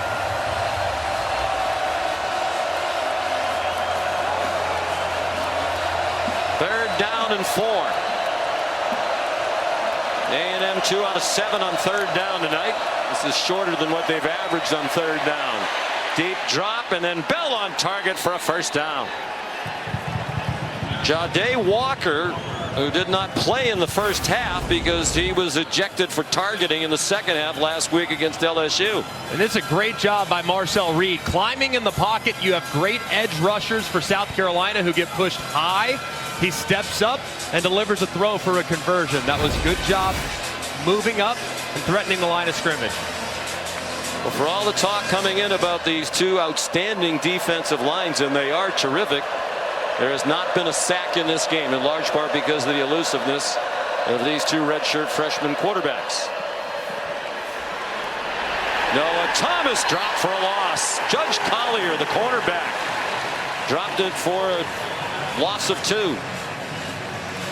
Both these defenses have to feel decent about their personnel, but man, they had a lot of big plays given up in the run game in the first half. Let's see if they kind of secure the perimeter. Both A&M and South Carolina, a lot of big runs given up, which is out of character. A&M came in 10th in the nation, rushing for 221 per game. They're about on pace for that. They're up to 123 yards rushing right now.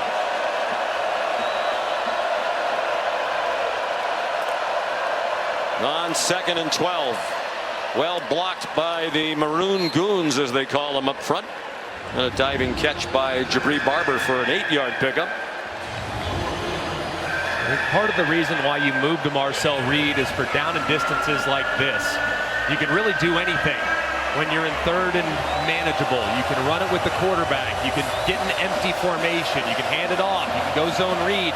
This gives you a lot of versatility as a play caller with a mobile quarterback at center, under center.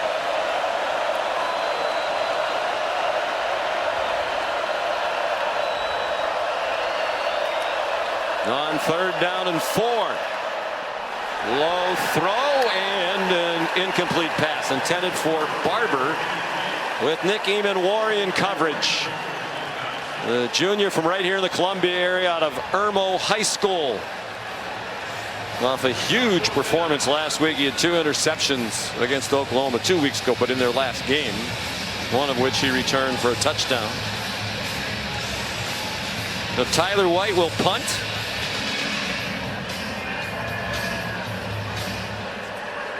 Jalen Kilgore back deep for it.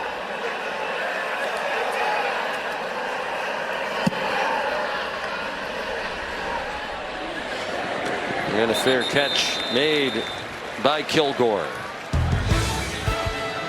42-yard punt. South Carolina on offense for the first time in the second half after this.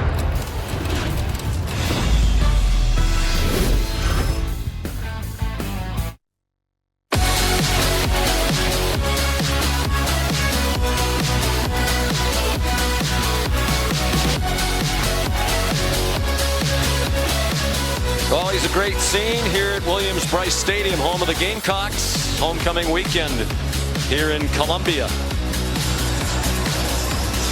20-20 the score. It was 14-0 early for South Carolina, but A&M survived that early blitz. First play of the second half on offense for South Carolina. Rocket Sanders gets a first down. And an 11-yard run and more damage outside. That's been a big problem for the Texas A&M defense, which Greg came into tonight having held 5 of their last 6 opponents to 100 yards rushing or fewer. And the Gamecocks had 169 in the first half. Yeah, I think what's probably most troubling is just how much has been out to the outside, kind of taken their great defensive line out of the game plan. And this was a problem in the first half as well. They get near Sellers. They can't touch him, and he runs for a first down. 11 more off a scramble for Lenora Sellers. And just a great job, too, by Sellers. When you see the right side, Scorton's up, so you just take off. I mean, when Scorton overruns the quarterback, you go. And there's plenty of room right there. When the rush lanes are not held and the integrity isn't good, quarterback taking off can hurt you bad. Scorton projects as a top 10 pick in the NFL by Mel Kiper. He has not been much of a factor tonight. It looks like a lot of times they've taken themselves out of plays. Raheem Sanders carries. The gain by Sellers on the last play gives him a career high in rushing yards for a game. He's up to 88.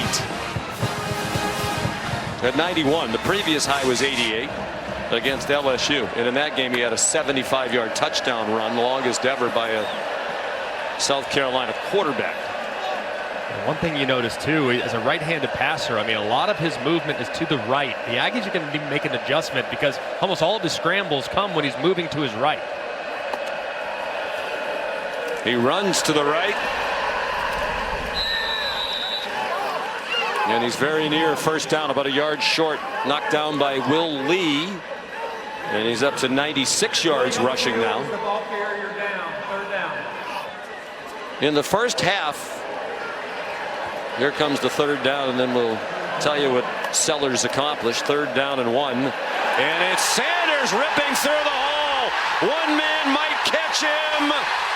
Touchdown! 52 yards.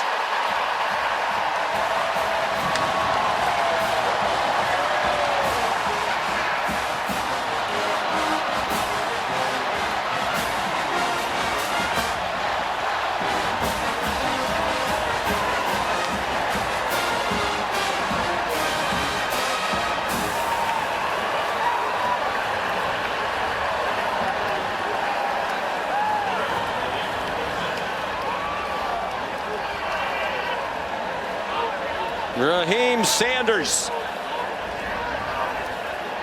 puts South Carolina back on top, and the Alex Herrera extra point makes it 27-20.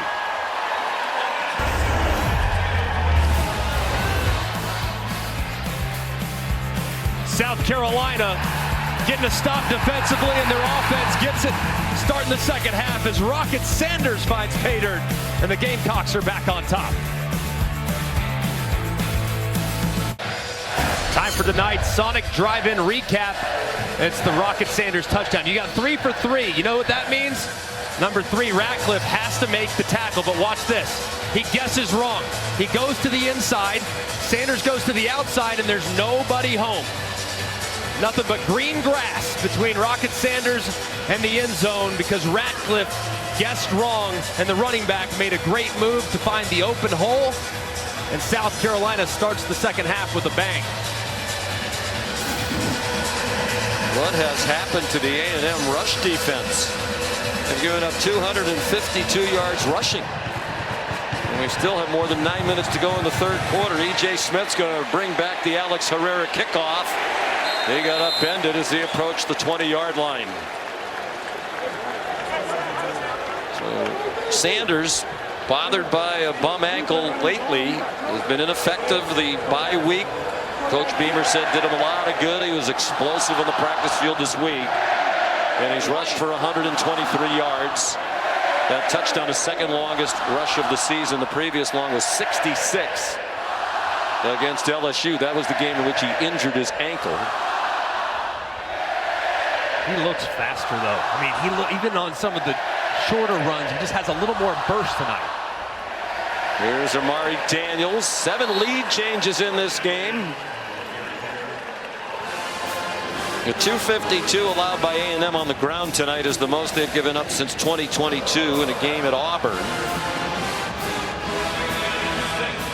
Big difference from a week ago when I think they gave up like 24 yards rushing to LSU on 23 carries. Very different approach tonight. In South Carolina, man, they've answered the challenge. Reed throws it a little bit too long for Noah Thomas, with O'Donnell Fortune in coverage. 3rd down and 6 upcoming. It's a big 3rd down for Texas A&M. Nothing doing on their first drive of the second half. Now running the risk of potentially going 3 and out with all the momentum on the South Carolina side. So a big down here for Marcel Reed, the freshman.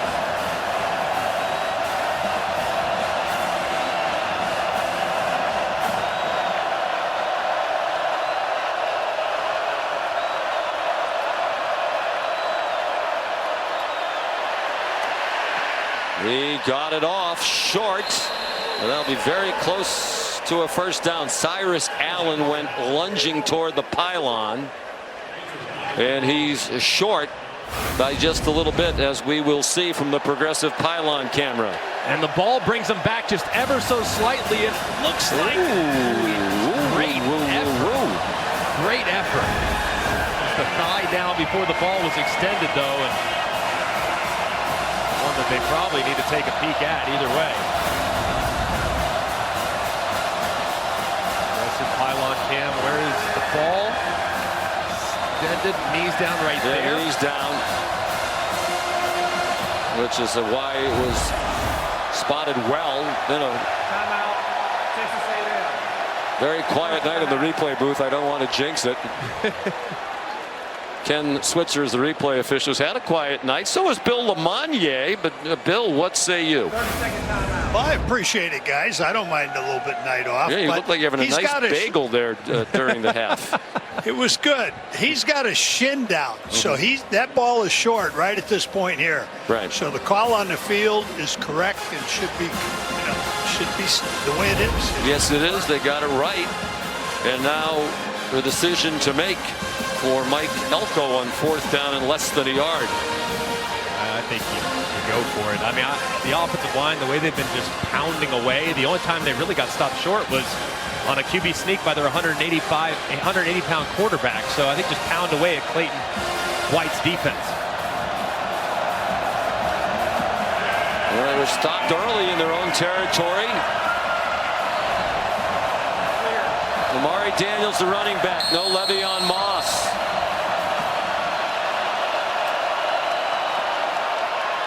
Daniels chopped down. Did he lunge forward to get it? Debo Williams came flying up. Looks like they're going to mark it short, and comfortably so by about a foot.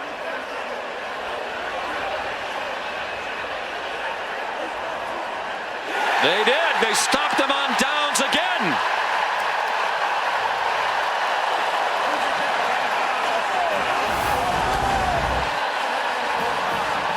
And what a play by the linebacker Debo Williams. He sees it immediately, but look, he goes low. And you can stop the running back's momentum if you go low and you take his legs out for under. If you meet him in the hole, he has a chance to get momentum and push you forward. But the low man wins there, and a massive stop by the outstanding 5th-year senior linebacker. Their leading tackler last year was first-team All-SEC. They are going to review it. It's a huge spot, obviously.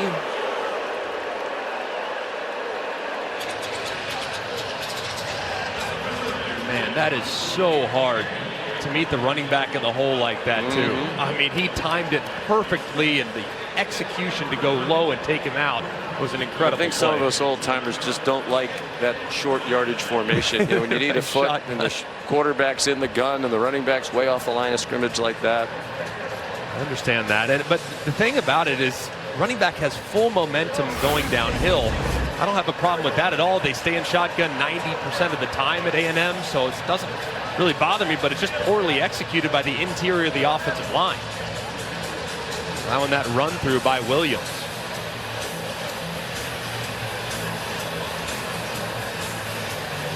Well, from that, it looks like he wound up, at least his helmet did, beyond that yellow line, but where was the ball? The first fourth down miss was A&M on the South Carolina 34. They didn't get it, and South Carolina used the short field to score a touchdown. Again, no Le'Veon Moss in that short yardage situation. The ruling on the field stands. Yeah, it's very hard to overturn those spots. They marked it just across the 31-yard line.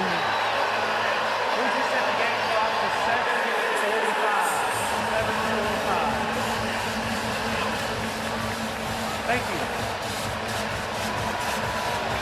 So Debo Williams, fifth-year senior. We talked about the veterans. Not highly recruited coming out of high school in Delaware. Matter of fact, he was going to the University of Delaware. But COVID canceled the season. He never played a game there. Wound up transferring here, and he's been a stud for this South Carolina defense. And finally they get to Sellers, but they can't get him down. And he throws out of bounds. Boy, he is so strong, but even still, it looked for sure like it was going to be the first sack of the night. And I just don't know how he escaped from this. Sanford's off the left. Looked like it took a second even for Sellers to figure it out. Kind of wheels him around and throws him, thinking he's throwing him to the ground, but Sellers too strong. I mean, how many missed sacks tonight for the Aggies? Should have been a 9-yard loss and one that would have taken him out of field goal range. Now Sanders weaves down to the 25-yard line. They're in field goal range. Damian Sanford, who whiffed on the last play, had help there from Albert Regis. 3rd down and 4. More than midway through the third quarter.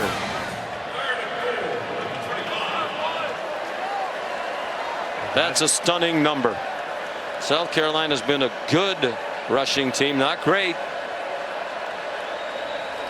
Middle of the pack in the country. Here's a blitz from deep.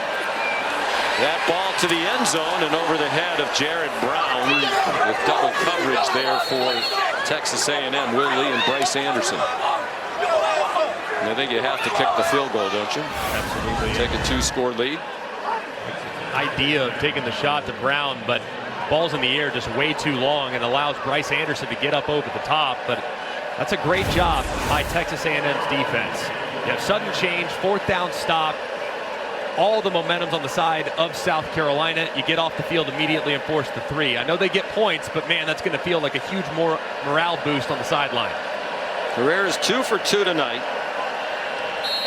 He's 12 for 16 for the year. That's 4 misses, which doesn't seem like it's bad, but that's more field goals than they had missed in the previous 3 years combined. But he's 3 for 3 tonight, and it's a 2-score game. They still can't get Lenoris Sellers on the ground.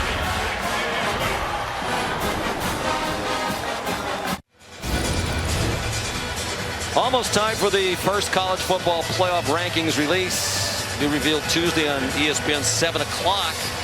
College football playoff top 25 show presented by Allstate. The Allstate playoff predictor is also giving us numbers relative to Texas A&M's chances to reach the SEC championship game. Currently 54%. They're the only undefeated team in conference play at 5-0. Obviously the numbers get better with a win, go down with a loss. A loss tonight would drop them into a group of 5 one-loss teams, although we should point out the Tennessee's playing right now. And they're a 2-loss team in the conference.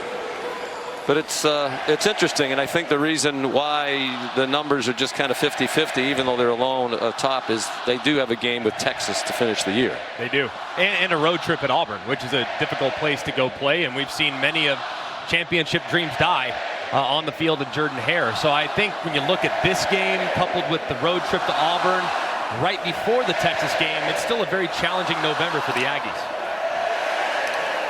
On first down, Marcel Reed throws low. Don't forget to go to ESPN.com/All-State Playoff Predictor to check out your team's chances to make the college football playoff.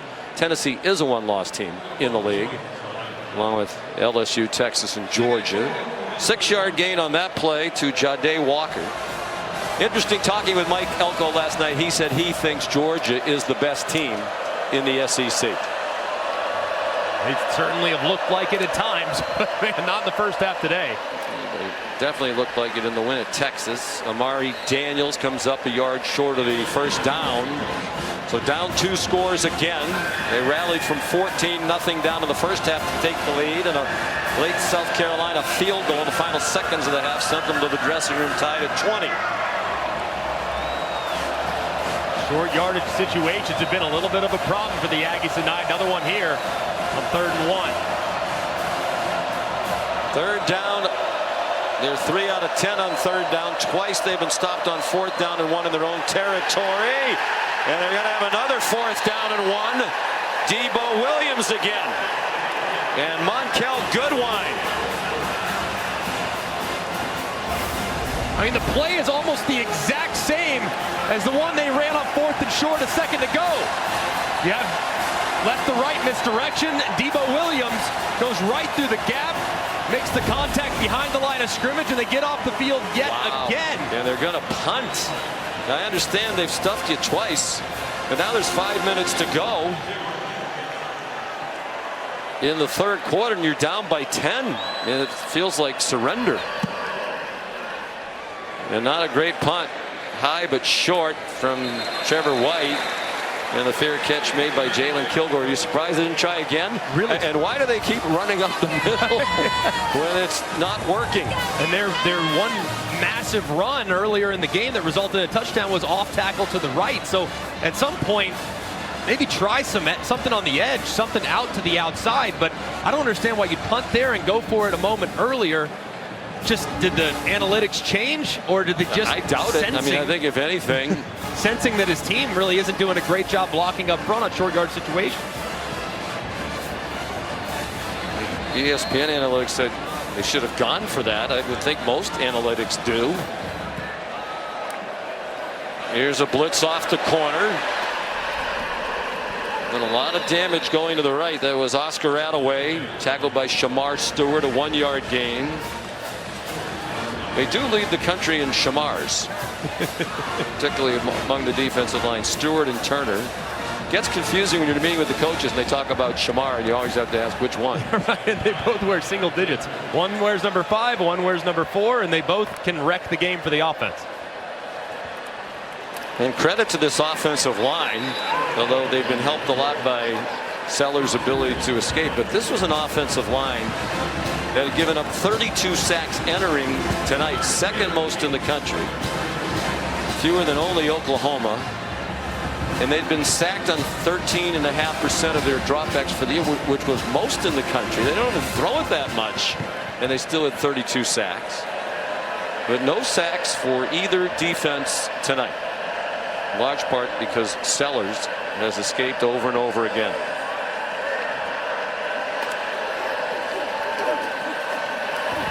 They kept him in the pocket. That time there's a flag thrown in the secondary. Jared Brown, the intended receiver, and he is woofing at Will Lee, who's giving it back to him. Holding. Defense number 26. 10-yard penalty. Automatic first down. And a killer on 3rd down and 9. Their 7th penalty. South Carolina's not been assessed for one, and there's no question about that penalty. Yeah, that was the easiest call in the world for the official. The throw was high, but I mean, just completely draped all over him. Both arms wrapped around Jared Brown, and Mike Elko's got to be so frustrated. That's now 7 penalties for nearly 80 yards. Just not good. It's the 4th South Carolina first down by penalty. Attaway banged down at the 46. 4-yard gain. Damian Sanford, sophomore from Katy, Texas, in on the stop. And this defense needs to answer the challenge here. I mean, this is your superstar group. You got a young quarterback, down 10. You've been in this situation before. You were last week, so no need to panic. But the defense last week responded to the challenge by forcing several turnovers. Now they got to find a way to get off the field and disrupt the rhythm of this offense. Design run again. They lean to the right. And Sellers is out of bounds at midfield, a couple of yards short of the first down. The penalty disparity is jarring. They were penalized, A&M, 6 times in the first half, none for South Carolina. The +6 in accepted penalties, the most in a first half in a Texas A&M game since 2010, when they were flagged for 6 more accepted penalties in a game November 13th of 2010 at Baylor. So this is a rarity. Sellers is up to an even 100 yards rushing. First of his career. Raheem Sanders, the running back, and he drove the defense back for a moment, but Damian Sanford slowed him enough and got help to stop him short of the first down, and now it's a Shane Beamer decision on 4th down and less than a yard. He's been aggressive all night. Would anticipate him being aggressive again here. Can the A&M defense get a 4th down stop on 4th and 1? As South Carolina's done twice tonight. South Carolina's had a ton of success running to the right and running up inside, but this time there's a bunch of defenders on the right side of the center. There was movement. He got back. No flag, no whistle. Play clock at 2. And they're going to take a delay of game penalty.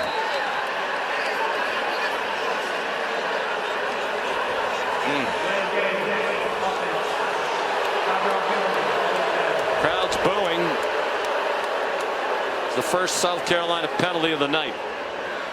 And he wanted an offside call against A&M. Yeah, number 5, Shamar Turner. Watch him jump here into the neutral zone. I mean, right there, you can either snap the ball, and it looked like the right guard, Simpkins, tried to reach out and kind of stop him, but they've kind of adjusted that rule a little bit to where it's not an automatic offsides if he can get back in time. And I'm not sure the offensive lineman actually made contact. It is reminiscent. We can bring Bill in on this if he wants to. Matt Austin talked about that. You can jump back as you're the offensive player in response to the movement, but it has to be kind of a natural. It can't be I'm going to reach out and slap you. Correct. Slapping him across the helmet. That's exactly true. Just the way you explained it, Sean. Well, thank you, Bill. I do listen to Matt Austin occasionally. Not often. Your batting average on getting things right was comparable to that of Aaron Judge in the first easy. 4 games of the World Series. Jabri Barber, the fair catch of a 39-yard punt. Shane Beamer still hot.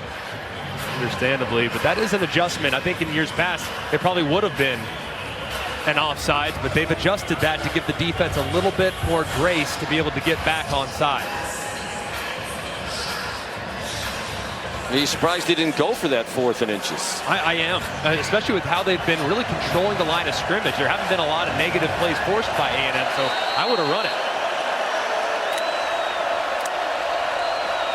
Minute 37, 3rd quarter. Texas A&M down by 10.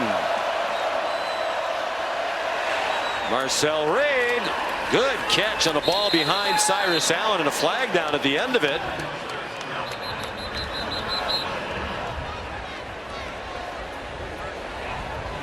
$13-yard completion to Allen, a transfer from Louisiana Tech. Personal foul, face mask, number 20 defense. 15-yard penalty from the end of the run, automatic first down.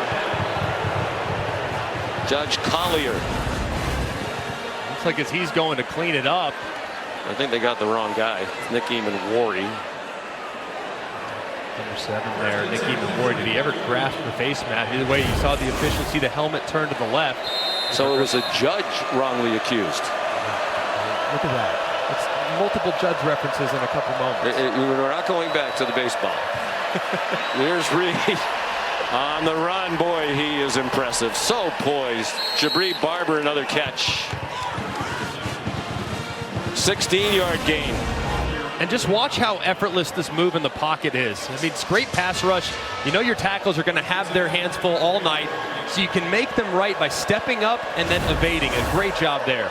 6 catches for Barber. Not much there for Amari Daniels, tripped up at the line of scrimmage as we go under a minute to go.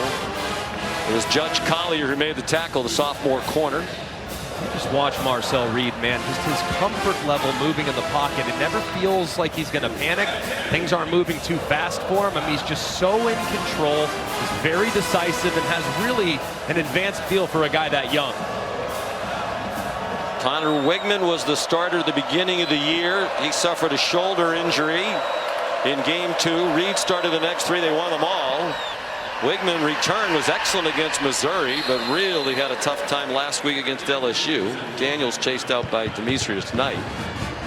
Reed came in and led them back to victory. Mike Elko told us last night, Reed is clearly the quarterback. This isn't, let's see how it goes, and maybe Wigman comes back next week. Although, as Mike said last night, if you told me last week sitting in the meeting room that Marcel Reed 1 week later would be clearly the starting quarterback, he said I would have said the same thing about Wigman in the meeting a week ago. Things can change. End of the third quarter, 10-point lead for South Carolina. Our coverage on ABC will return after this message and a word from our ABC stations.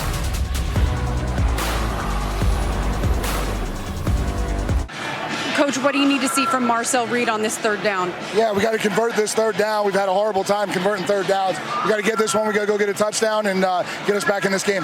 What went into the decision to punt on 4th and 1 with just under 5 minutes left? Our inability to get a half a yard on multiple occasions. All right, thanks, Coach. Thanks.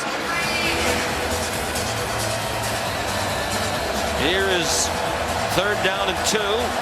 Could be 4-down territory, although a field goal would make it a 1-score game. And Bond has already made a couple from 50 plus. They didn't run it up the middle this time, and Marcel Reed gets the 1st down. They tried something different in that short yardage situation after going 3 for their previous 11 on 3rd down. Yeah, just a little bit of misdirection here too. They have the back Smith going across, handling the edge because of the speed, and Marcel Reed's able to slide to the outside and fall forward for a nice conversion. They need to continue to work outside because up the middle they have not had a lot of success.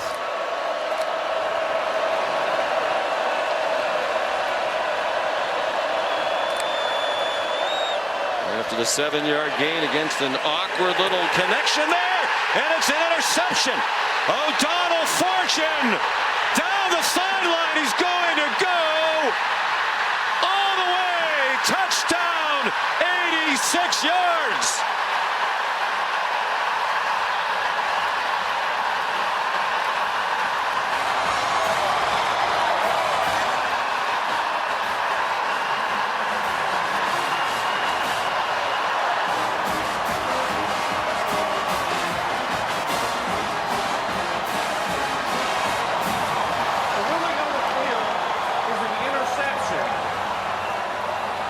And the intercepting player stepping out of bounds at the 16-yard line. 1st down, South Carolina. And that's at his own 16-yard line. So instead of an 86-yard return for a touchdown, it's a 2-yard return. And it does look like his left foot is on the boundary there. Yeah, it does. I mean, the officials are all over it, and while deflating, let's take a look right here. The left foot. It looks like he is out right there. Well, just a little bit. It's close. Very close. Very, very close. That one was close too. The second step. They had 2 defensive touchdowns last week. Fumble return, scoop and score by Tonka Hemingway, and an interception return by Nick Eamon-Warry. They almost had another one there. And again, some problems on the exchanges for Reed. That is their first turnover of the night. And the first turnover that Marcel Reed has been involved in this year. He hadn't lost a fumble, and he had not thrown an interception. Sellers throws it deep, double coverage, and incomplete. Looking for Nick Harbor.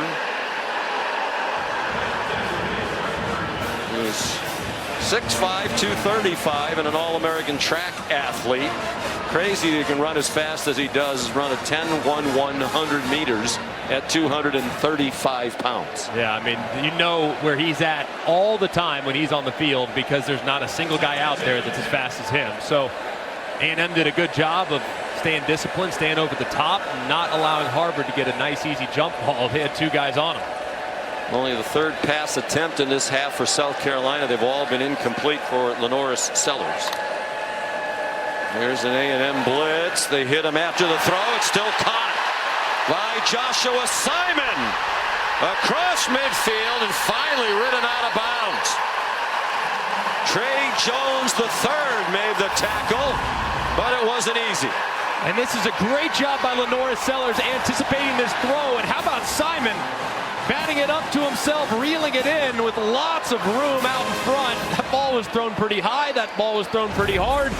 But the veteran Simon, tight end, reels it in for another big play. The 40-yard play, 33 after the catch.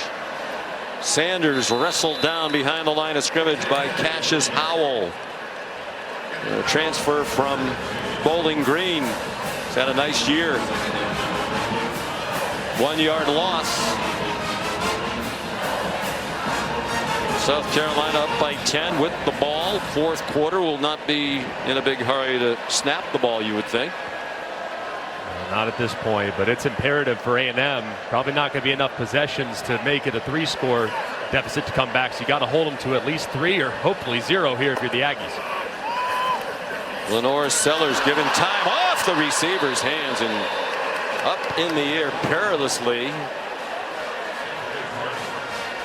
Try to get it to Harbor, who is still developing as a wide receiver. He looked like a track athlete on that one. Yeah, he did. Might have felt that presence on the inside. But that's one you got to reel in if you're 6'5", 235 pounds. Spoken like a true quarterback. Fired one right at the guy's head. 3 out of 10 on third down. It's a screen, and I think he did that intentionally. You could tell that was going to get blown up. Threw it in the general direction of Gage Larvadan.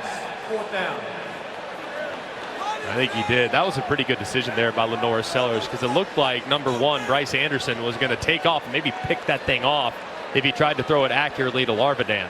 At this juncture, just don't make a huge mistake.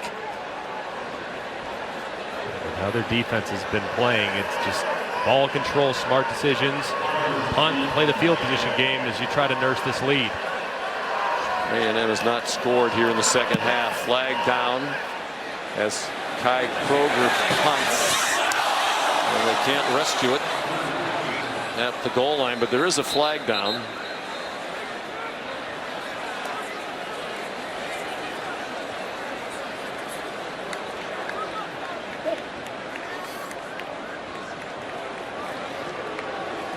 I would think Mike Elko would turn that down. Why give Kroger another chance to put it in the coffin corner?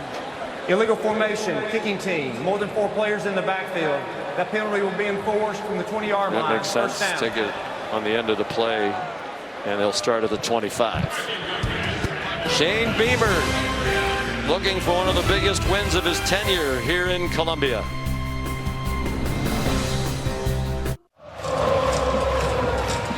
You're watching the SEC on ABC. Sold out Williams-Brice Stadium in Columbia, South Carolina. More than 77,000 on hand watching the Gamecocks host Texas A&M, the only remaining undefeated team in conference play in the Southeastern Conference. Mike Elko's squad 5-0 in league play, but down by 10 with 12:44 to go. Aggies start from their own 25, and that ball is way out of bounds. Intended for Noah Thomas. Here's Molly. Yeah, South Carolina edge Dylan Stewart was very vocal on the sideline, telling his D linemen they can't block us. They have nothing going up the middle, so we need to be ready for them to keep going outside, but they cannot block us. He wants them to lock up the edges and take away A&M's confidence once and for all, guys. I think the most stunning thing in this entire game is no sacks on either team. Marcel Reed gets 4. Kyle Kennard made the tackle. An overflow crowd here tonight, 80,298. It's almost 3,000 more than capacity. Critical 3rd and 6 here for Colin Klein, the offensive coordinator. If I'm him, I'm doing whatever I have to do to find a matchup for Jabri Barber. He's here in the slot. That's the guy I'm going after. He's the most reliable slot receiver with great quickness. 12 minutes to go. Marcel Reed got rid of it. Was he down? He managed to throw it forward. Looked like his knee might have been down. Either way, it's going to be 4th down, and they're going to punt. TJ Sanders got to Reed. And how about this rush by TJ Sanders, just right between the left guard Shanahan, who's in starting the night for the injured Chase Basantis, and Bayou, the center. He just splits them, drops Reed, and he does get rid of it before that knee hits the ground. But a great rush there by a very underrated tackle. And Clayton White was quick to point that out yesterday. He said, you know, one of the reasons Stewart and Kennard came into this game with the sack numbers, the tackle for loss numbers, those guys in the middle are terrific. And if you double team the ends, these guys in the middle, including TJ Sanders, are going to cause some serious problems. Part of a 3-man rotation in the middle with Boogie Huntley and Tonka Hemingway. The punt by Tyler White is a 50-yarder. Yeah, I think those defensive tackles really for both teams, very underrated, underappreciated, but especially in South Carolina. Plus, they played a ton of football. I mean, Sanders, Hemingway, and Huntley, fifth-year senior, 4th-year junior. I mean, these guys have been around for a long time. They're grown men, and they're playing like it tonight.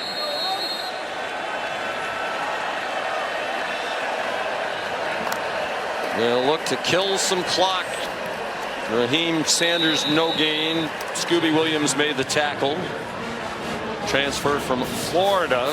He played last year for Jay Bateman, who's the inside linebacker coach there, now the defensive coordinator for Mike Elko.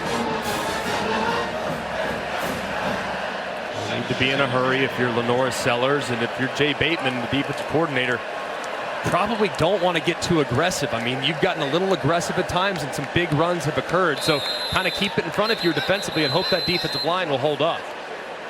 Now there's an injured Carolina offensive lineman, Torricelli Simpkins, the right guard. Timeout, 11:13 to go, and a 10-point lead for the Gamecocks.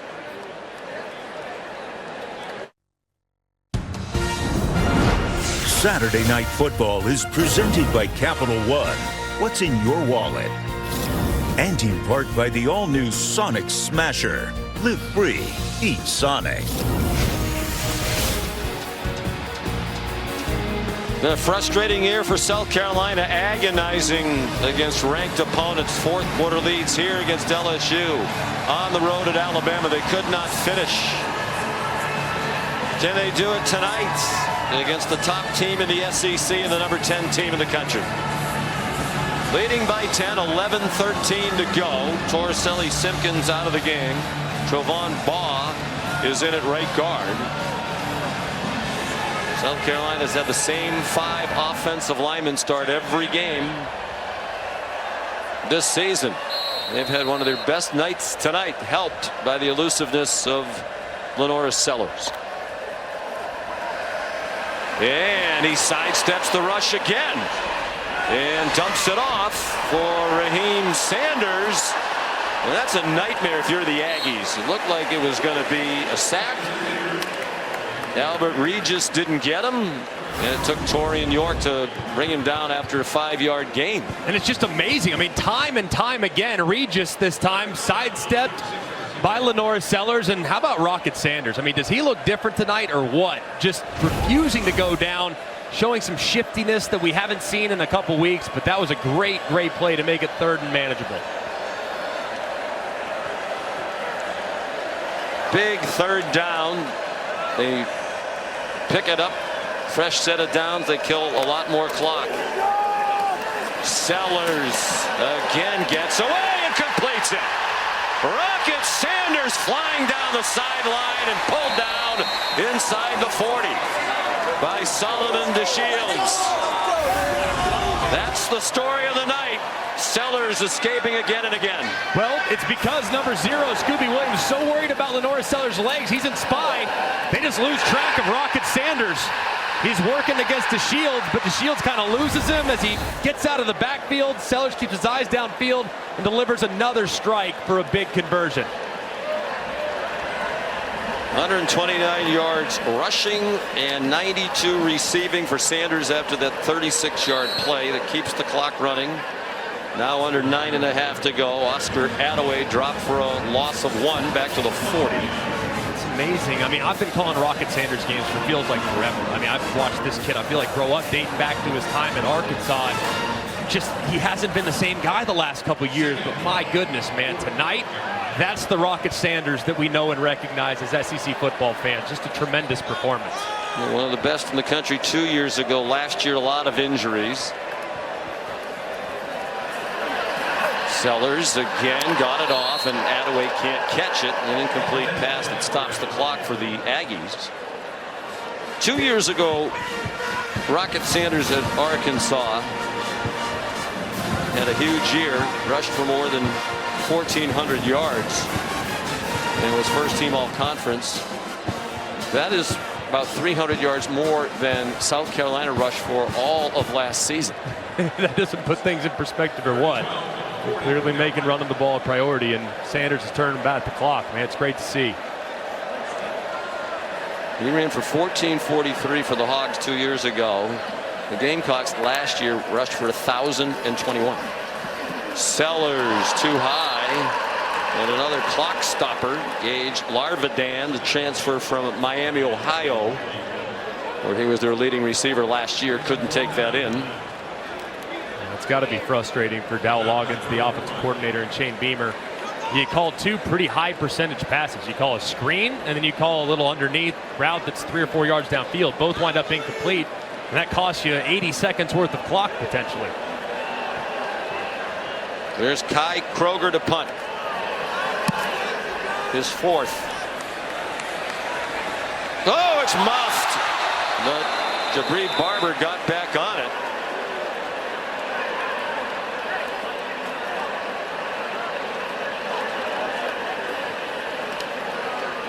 And the Aggies will start from their 11.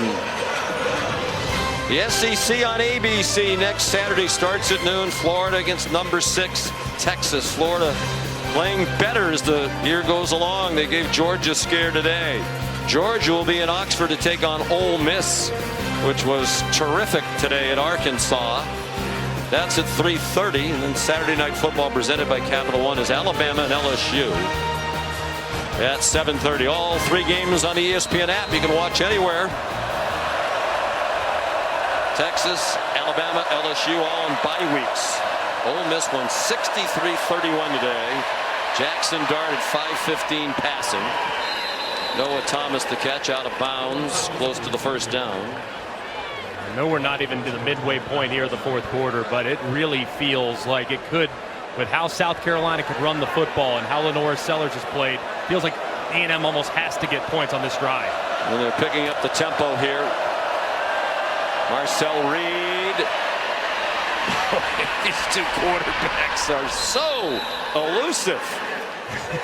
And they just have a great feel of where to go. He runs for 11 when it looked like we might finally have the first sack of the night by either team. It's like the quarterback saw the bulletin board material intended for the defensive lines, and they're making them pay.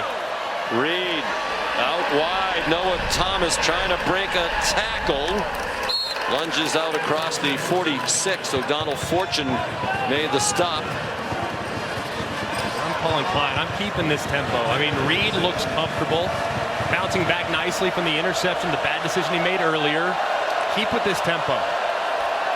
Colin Klein calling the plays. The pump fake, and then open was Thomas. They didn't connect.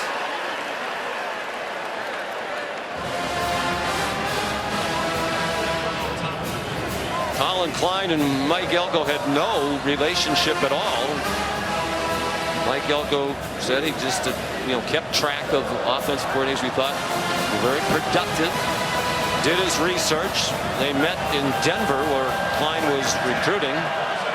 And Colin Klein said, I knew after a very short period of time I wanted to work for Mike Elko.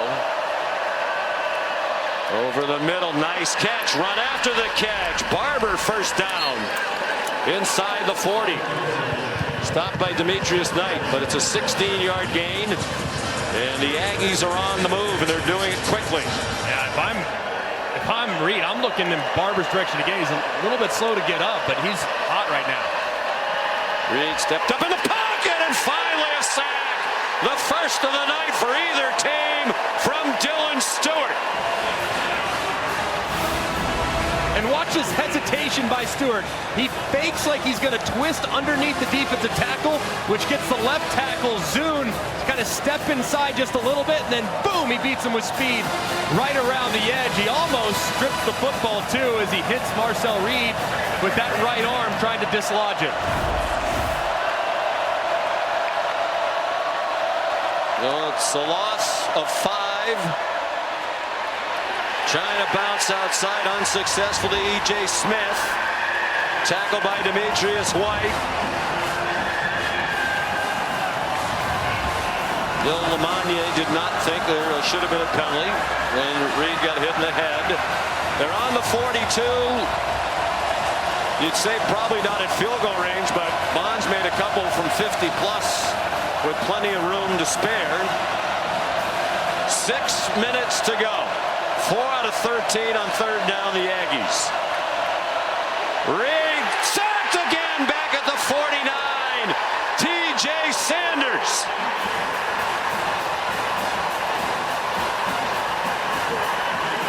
And Mike Elko looks like he's sending the punt team on. They do have to get 21 yards for a first down now.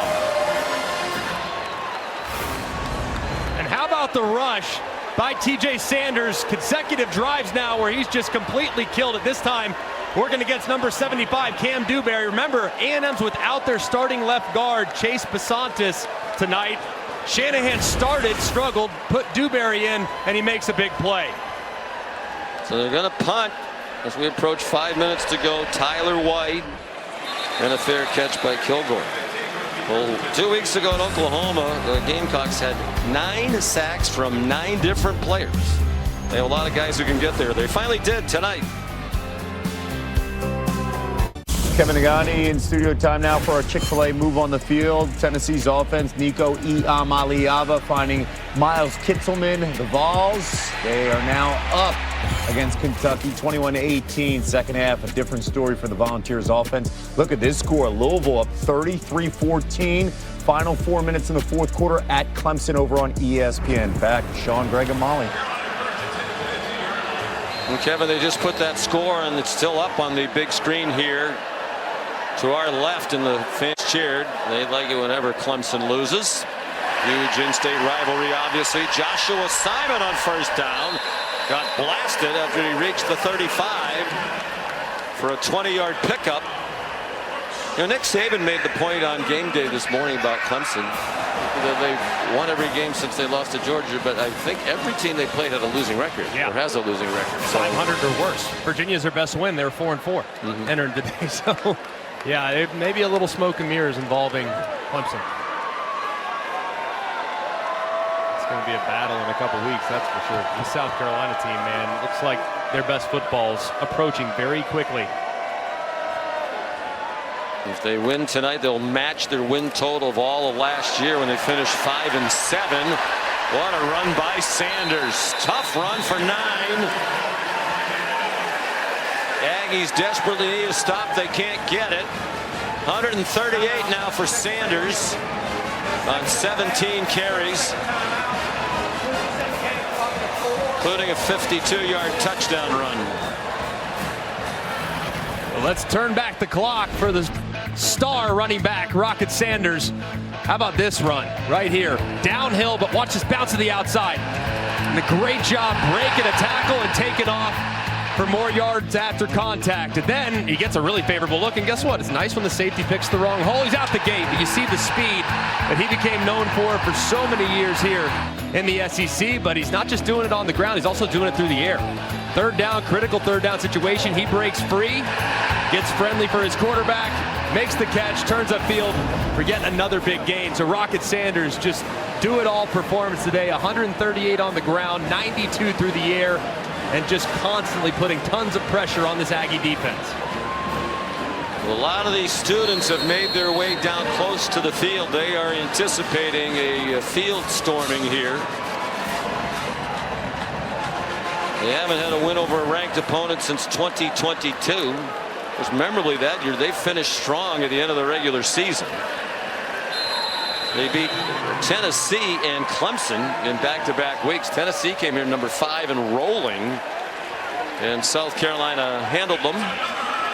They're still filing down toward the field. Raheem Sanders, the ball carrier on the last play. 4 minutes to go.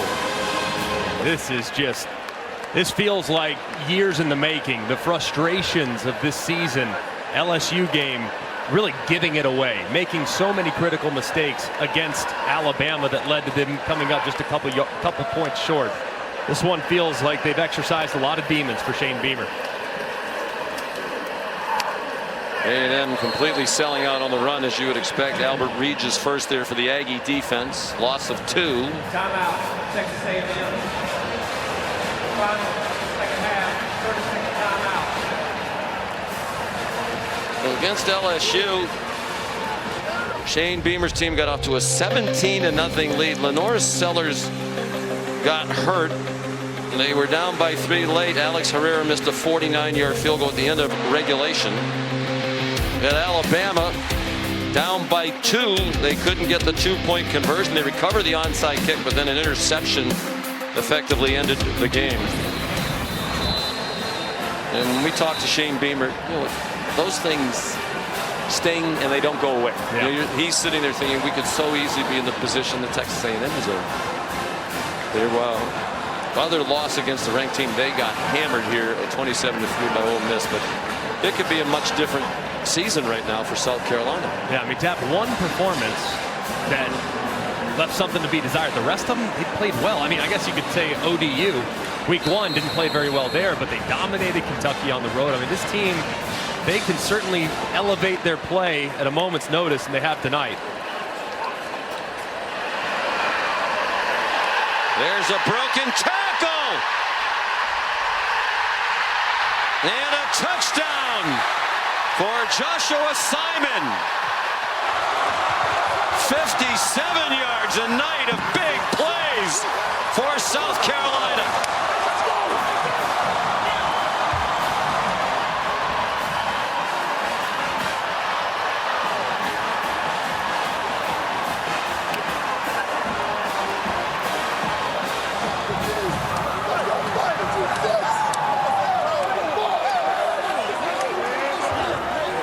Catches 132 yards for the tight end Simon, and now 2 touchdowns.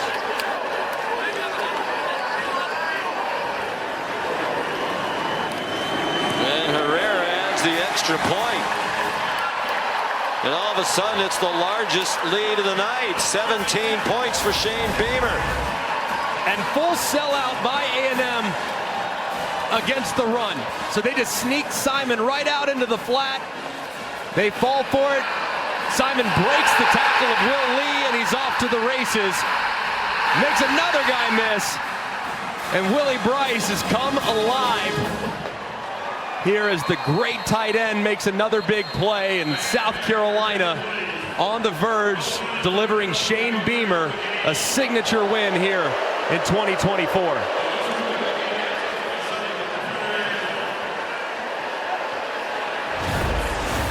It'll be his 4th win against a ranked opponent to get him to 4-14. It'll end a 9-game losing streak to ranked opponents. And this homecoming crowd is loving every minute of it. And the defense rose to the occasion in the second half. A&M has not scored here in the second half. It was tied at 20 at the break. And Mike Elko looks like he's in disbelief.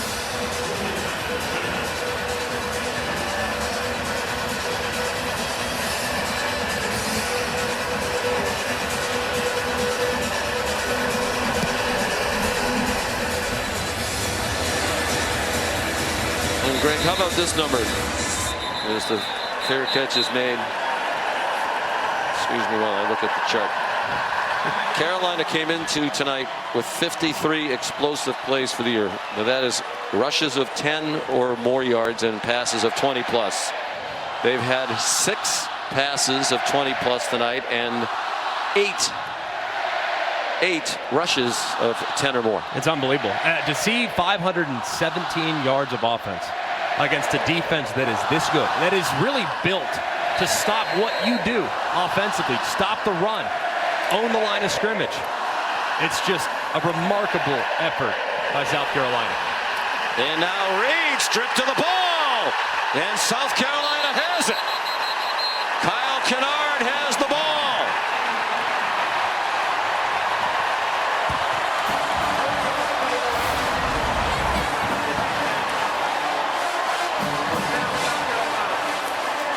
Looked like he was trying to tuck it away with Tonka Hemingway with a hand on him. It took them a long time to get to Reed. You almost wonder if that's a pass. Yeah, I think the hand might have been moving forward. They'll get him for an intentional grounding, but let's bring in Bill Lamagna.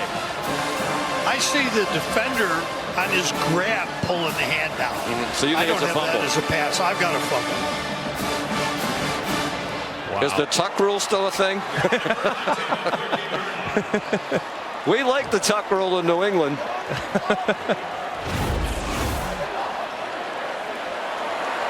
The ruling on the field is under further review. Well, they're going to take a look at it in the booth. How'd you evaluate Marcel Reed tonight? He's had some really good moments, and he's had moments in which he played a little bit like a freshman. The interception was a backbreaker when he just wasn't on the same page with his wide receiver, had a bad decision, really only a handful of bad decisions made by him, but they had moments where they couldn't execute simple handoffs. They put the ball on the deck. So he's going to have some growing pains. He's got a very bright future, but there have been really highs and there have been really low lows tonight, and that's emblematic of freshman football.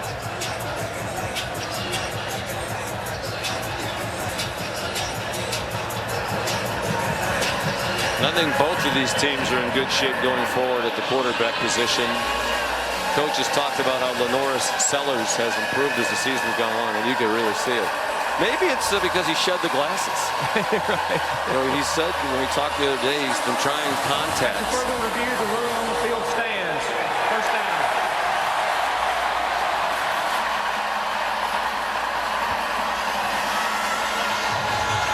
South Carolina led in this one 14-0.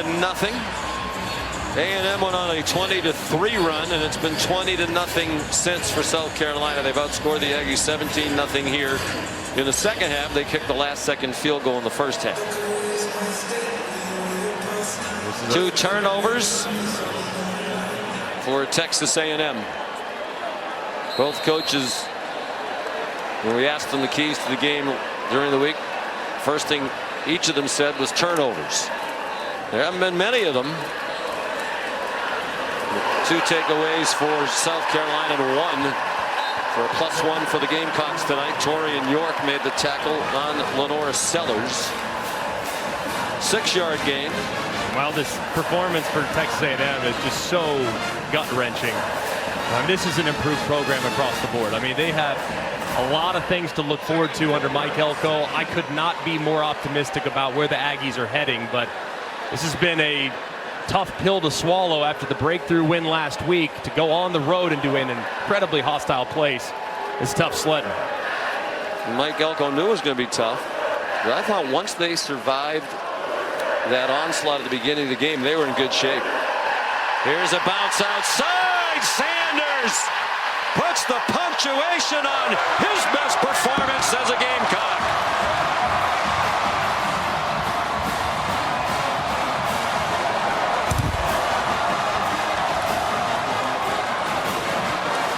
That is his South Carolina high, 144 yards rushing, and he's now scored twice. This one from 7 yards out. And just a great job bouncing to the outside yet again. It's been time and time again. Secondary players, linebackers, before A&M have kind of gotten caught inside, and Sanders with the bum ankle for several weeks, he couldn't get to the edge. Now he can, and he pays it off again. What a terrific performance from the veteran running back.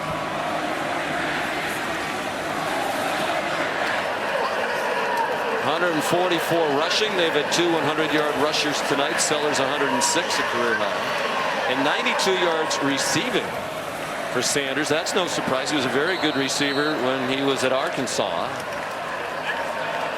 5 catches for him tonight. By far the most points A&M's given up. The previous high was 24 in a win at Mississippi State 2 weeks ago.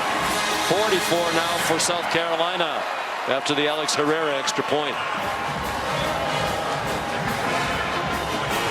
So there are no more undefeated teams in conference play. We still have the 5-0 up there, but ESPN is projecting that South Carolina will be the winner.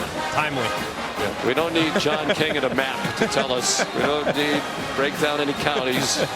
This one for the Aggies is going in the L column, and there will be 5 one-loss teams in the SEC. Tennessee's leading by 10 now against Kentucky. Frank Beamer, the very proud dad, here to share in one of the biggest wins of his son's 4-year tenure.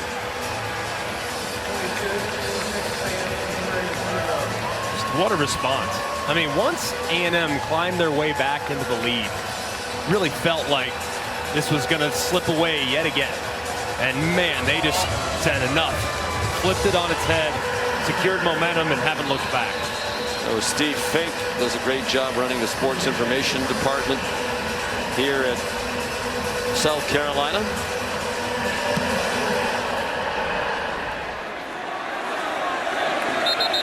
How about the story Shane Beamer told us talking about father and son? You know, one that he grew up with his dad on the sideline at Murray State and Virginia Tech. There's some great pictures in Shane's house here in Columbia with his dad. And his son, Hunter, is a fixture on the sideline.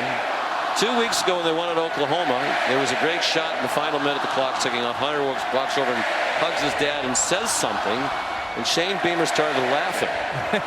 And what Hunter Brown said, hey, a couple of the players said they'd like you in the locker room to say, see you on Monday. Usually they come in on Sunday, you know, for meetings, and Shane Beamer followed Hunter's advice, walked in, said, see you on Monday. Yeah. Of course, it was a little easier to give him a day off because they were heading into a bye week anyway. But there's a lot of flashbacks for Shane and Frank when they see Hunter on that sideline.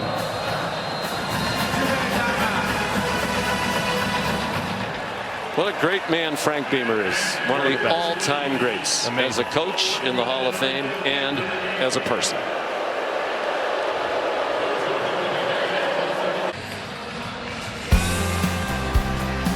'47-year-old Shane Beamer in his 4th year here at South Carolina, celebrating one of the biggest wins of his tenure with his son Hunter and his wife Emily, the parents of 3. They have 2 daughters. This one feels like one that might change the trajectory and the momentum of this program after some excruciating losses earlier this year. In an important year. You know, he won 8 games in his 2nd year, had those wins against Tennessee and Clemson to finish. Everybody thought, wow, this is an upward trajectory. And then last year, a very disappointing 5-7.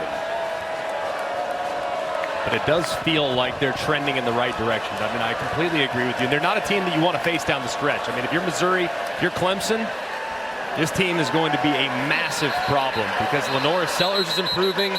They're getting healthier at certain spots, and I think there's a lot to be excited about if you're a Gamecock fan.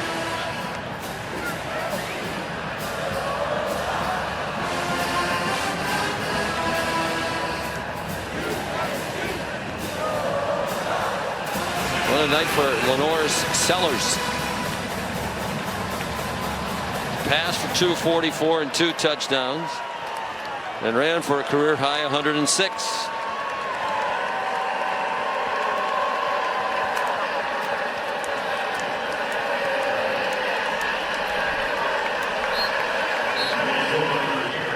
Well, earlier we talked about the All-State playoff predictor of the night toward the SEC championship game.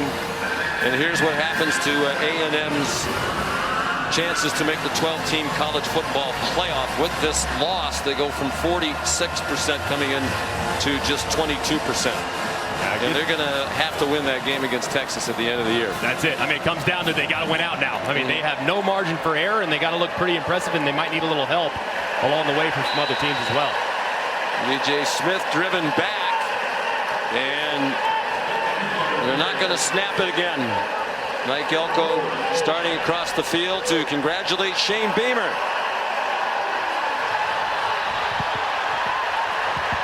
And here they come.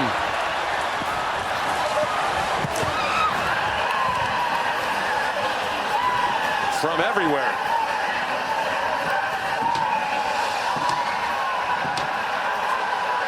.4-point win against the number 10 team in the country. There's Molly with Shane. Coach, you had fourth quarter leads against Alabama and LSU. You let it slip through your fingers. Why was tonight different? Because we got a unbelievably special group of guys. I'm so happy for our players.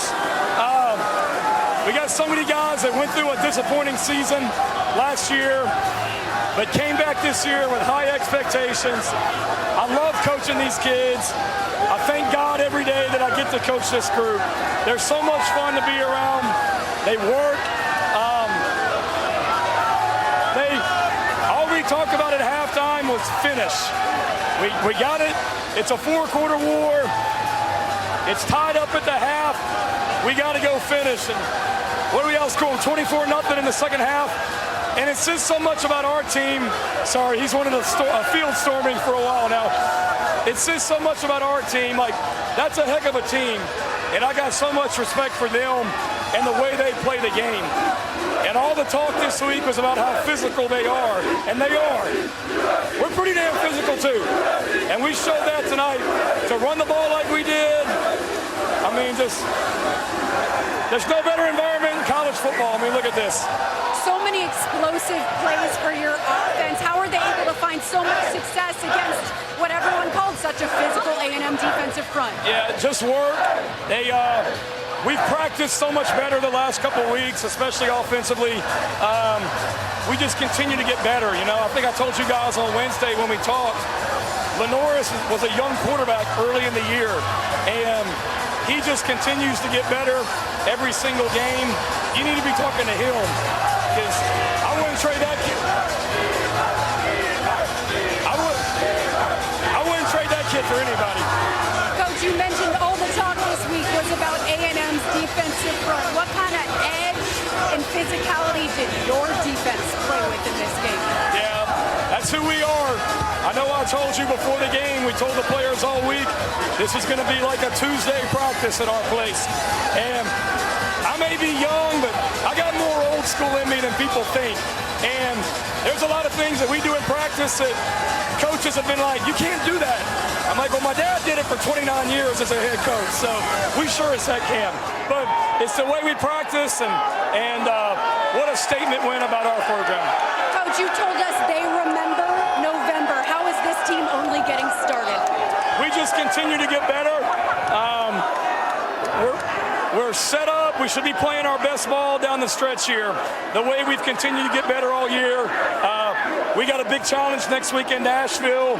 I watched Vanderbilt today go down there and dominate Auburn physically and get bowl eligible. So we know we have a big challenge, but we'll be right back to work tomorrow. Go celebrate this field storming. Congratulations, Coach. Thank you. Appreciate you. Big night for Lenoris Sellers. He's definitely much improved. He rushed for 106. The first Gamecock quarterback to rush for 100 in a conference game since 2002 when Corey Jenkins went for 101 on the ground. September of 2002 in a loss 13-7 to number 9 Georgia. And Raheem Sanders rushed for 144, 92 receiving. First Gamecock with 100 rushing, 90 receiving a game since Ryan Brewer in 2001 in the Outback Bowl against Ohio State. Final score here in Columbia, South Carolina. The Gamecocks 44, the Texas A&M Aggies 20. Now for Greg McElroy, Molly McGrath, our great crew, Sean McDonough, good night from Columbia. Coming up next, your local news over most of these ABC stations. Thank you for watching this presentation of the Southeastern Conference on ABC.